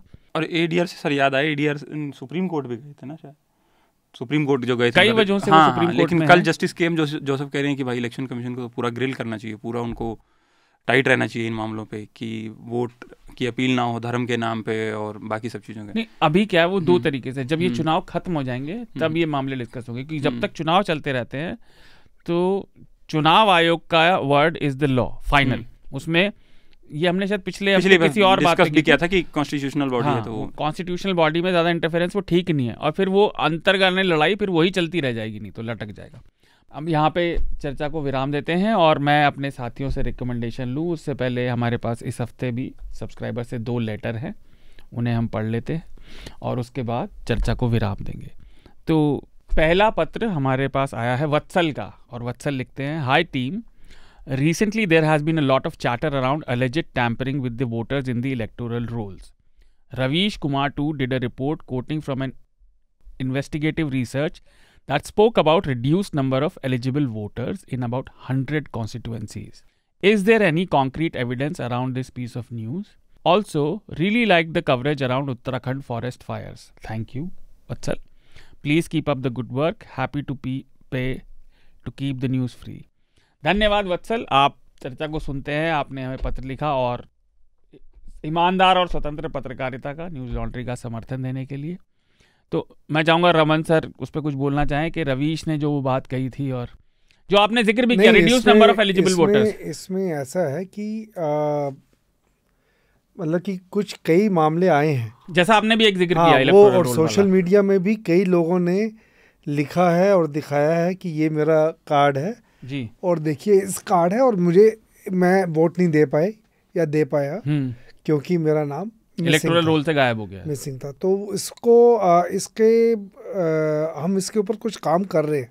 अच्छा, तो मेरे ख्याल से इसको प्रूव किया जा सकता है। काफी लेंदी प्रोसेस है, देखते हैं जी। दूसरा जो फॉरेस्ट फायर के लिए आपने कहा, वन सेकेंड, धन्यवाद वत्सल। मैं एक बात कहना चाहूँगा सर, प्लेइंग डेविल्स एडवोकेट, इतने वोटर हैं, there might be a good chance, मतलब ऐसा नहीं है कि सब कुछ मैलाफाइड इंटेंशन से ही हो, ह्यूमन एरर भी तो एक चीज़ होती है ना। जैसे बचपन में मुझे याद है इलेक्टोरल रोल्स जब आते थे तो वो चेक करते थे लोग, जो सरकारी जिन्हें वो काम मिला होता था वो घर घर जाके चेक करते थे, तो कई बार नाम मिस हो जाते थे लोगों से। इसमें ये था कि अब इसमें ना वर्कर्स का भी है, अब इसमें नुकसान तो ऑपोजिशन का ही होगा। हाँ, क्योंकि बीजेपी की जो मशीनरी है वो अपने इलेक्टोरल रोल संभालेगी, तो वो अपने इलेक्टोरल रोल से पहले से अपने एरिया में देखती कि किसके वोट्स, इवन पन्ना प्रमुख तक मतलब वो चले गए हैं, इतना माइन्यूटली वो जाते हैं। तो यहाँ तो इनका और ये ऑपोजिशन को नुकसान है इसमें, क्योंकि उन्होंने वो उसको देखा ही नहीं। हाँ, तो उनके पास मतलब वो कार्डर ही नहीं है कई बार। इसमें मैं ये कहता था सर कि इसमें जैसे एक तो पहलू सर ने बताया जिसका मैं जिक्र करने वाला था, तो एक इसमें पहलू ये है कि कई बार ये हुआ है हमारे लोकल इलेक्शन में भी कि अगर आप मान लो 1 2 3 बार लगातार वोट नहीं डाल रहे, तो नेक्स्ट टाइम वो मान के चलते हैं कि आप है नहीं, अब कॉन्स्टिट्यूंसी में है नहीं, आप कहीं भी हैं या नहीं है, भगवान को प्यारे हो गए, भगवान जो भी मतलब रीज़न वो मान सकते हैं। और जैसे चूंकि मैं यहाँ दिल्ली में रहता हूँ, अब ठीक है मेरा परिवार है, अगर मेरा परिवार भी यहाँ रह रहा होता तो आज शायद मेरा वोट ना होता वहाँ। हाँ, तो वो भी एक रीज़न हो सकता है, वो भी मतलब उसमें बहुत सारे एस्पेक्ट हैं। पता नहीं अब एक इलेक्शन कमीशन में ये एक होना चाहिए, एक पैटर्न होना चाहिए, एक बात डिसाइड होनी चाहिए कि भाई जो 2 या 3 बार से ज़्यादा वोट नहीं देगा उसका वोट ऑटोमेटिकली स्ट्राइक आउट कर दिया जाएगा। फिर आपको री रजिस्टर करना पड़ेगा, वो आप ट्रांसपेरेंसी रखिए। वो शायद ऑलरेडी है जहाँ तक मुझे अगर ध्यान है, तो इस वजह से शायद वोट करता है, क्योंकि ये हमारे वहाँ लोकल उसमें इलेक्शन में हुआ था, MC के इलेक्शन में, म्यूनसिपल काउंसिल के इलेक्शन में, कि बहुत लोगों के वोट थे लेकिन कट गए। अच्छा, इसमें एक दूसरा वो भी पॉलिटिकल विल तो रहती ही है, कई अगर बीजेपी वाला कोई बना हुआ तो वो जानबूझ के भी कटवा देता है। मान लो जैसे मैंने अभी बताया कि मैं यहाँ हूँ, फैमिली यहाँ है, पीछे से कोई आया तो वो कहेगा कि नहीं यहाँ तो है ही नहीं, ये तो चले गए, अभी आएंगे नहीं। तो बहुत सारे एस्पेक्ट हैं उसमें, सिर्फ एक उसमें वो इंटेंशन भी हो सकती है, ह्यूमन एरर भी हो सकती है। दूसरा पत्र पढ़ देते हैं। विशाल लिखते हैं कि इस हफ्ते पुणे की घटना पर विस्तृत चर्चा हुई, लेकिन घटना के बाद प्रशासन ने जिस प्रकार धड़ल्ले से कार्रवाई शुरू की वो भाजपा शासित राज्यों में दिए जा रहे बुलडोजर जस्टिस की याद दिलाती है। नहीं विशाल, पबों के निर्माण को अवैध बताकर तोड़ा जा रहा है। लगता नहीं कि कार्रवाई से पहले उचित प्रक्रिया के तहत मालिकों को नोटिस भी दिया होगा। फिर वहां पर काम कर रहे लोगों के रोजगार का प्रश्न भी है, उन्होंने इसके खिलाफ प्रदर्शन भी किया। तो इससे पहले प्रशासन क्या सोया हुआ था? ठाणे जिले में भी डोंबिवली में फैक्ट्री में विस्फोट से कई जानें गईं, उसके बाद मालिकों को खलनायक की तरह गिरफ्तार किया गया, लेकिन जो फैक्ट्री इंस्पेक्टर जिम्मेदार है उन पर कार्रवाई की कोई खबर नहीं आती। तो नौकरशाह और मंत्री हमेशा जिम्मेदारी से बच निकल जाते हैं। रिगार्ड्स। आपके पत्र के लिए धन्यवाद विशाल। तो मैं आपसे थोड़ा सा डिसएग्री करूंगा। मैं आपकी उस बात से सहमत हूं कि इस जो हमने बात की थी विस्तार से पिछले हफ्ते कि जो सिस्टम है, जो नेताओं और पुलिस का जो जहाँ से करप्शन की शुरुआत होती है और ये प्रशासन जहाँ लोगों से रिश्वत लेके नज़रअंदाज करता है, जिसका उदाहरण इस समय वो भी मिला, आग जहाँ लगी जो हमने सुर्खियों में बताया था, वो लोग उतनी सज़ा नहीं पाते जितने इन संस्थानों के मालिक पाते हैं। बट इससे ये आर्ग्यूमेंट नहीं किया जा सकता कि आप जो लोग नियमों का उल्लंघन कर रहे हैं उनको ना रोका जाए। ये दोनों बातें एक सी नहीं हैं। भाई, क्योंकि पूंजीपति लोग पूंजी कहीं ज़्यादा कमाते हैं उस रिश्वत के बल पे।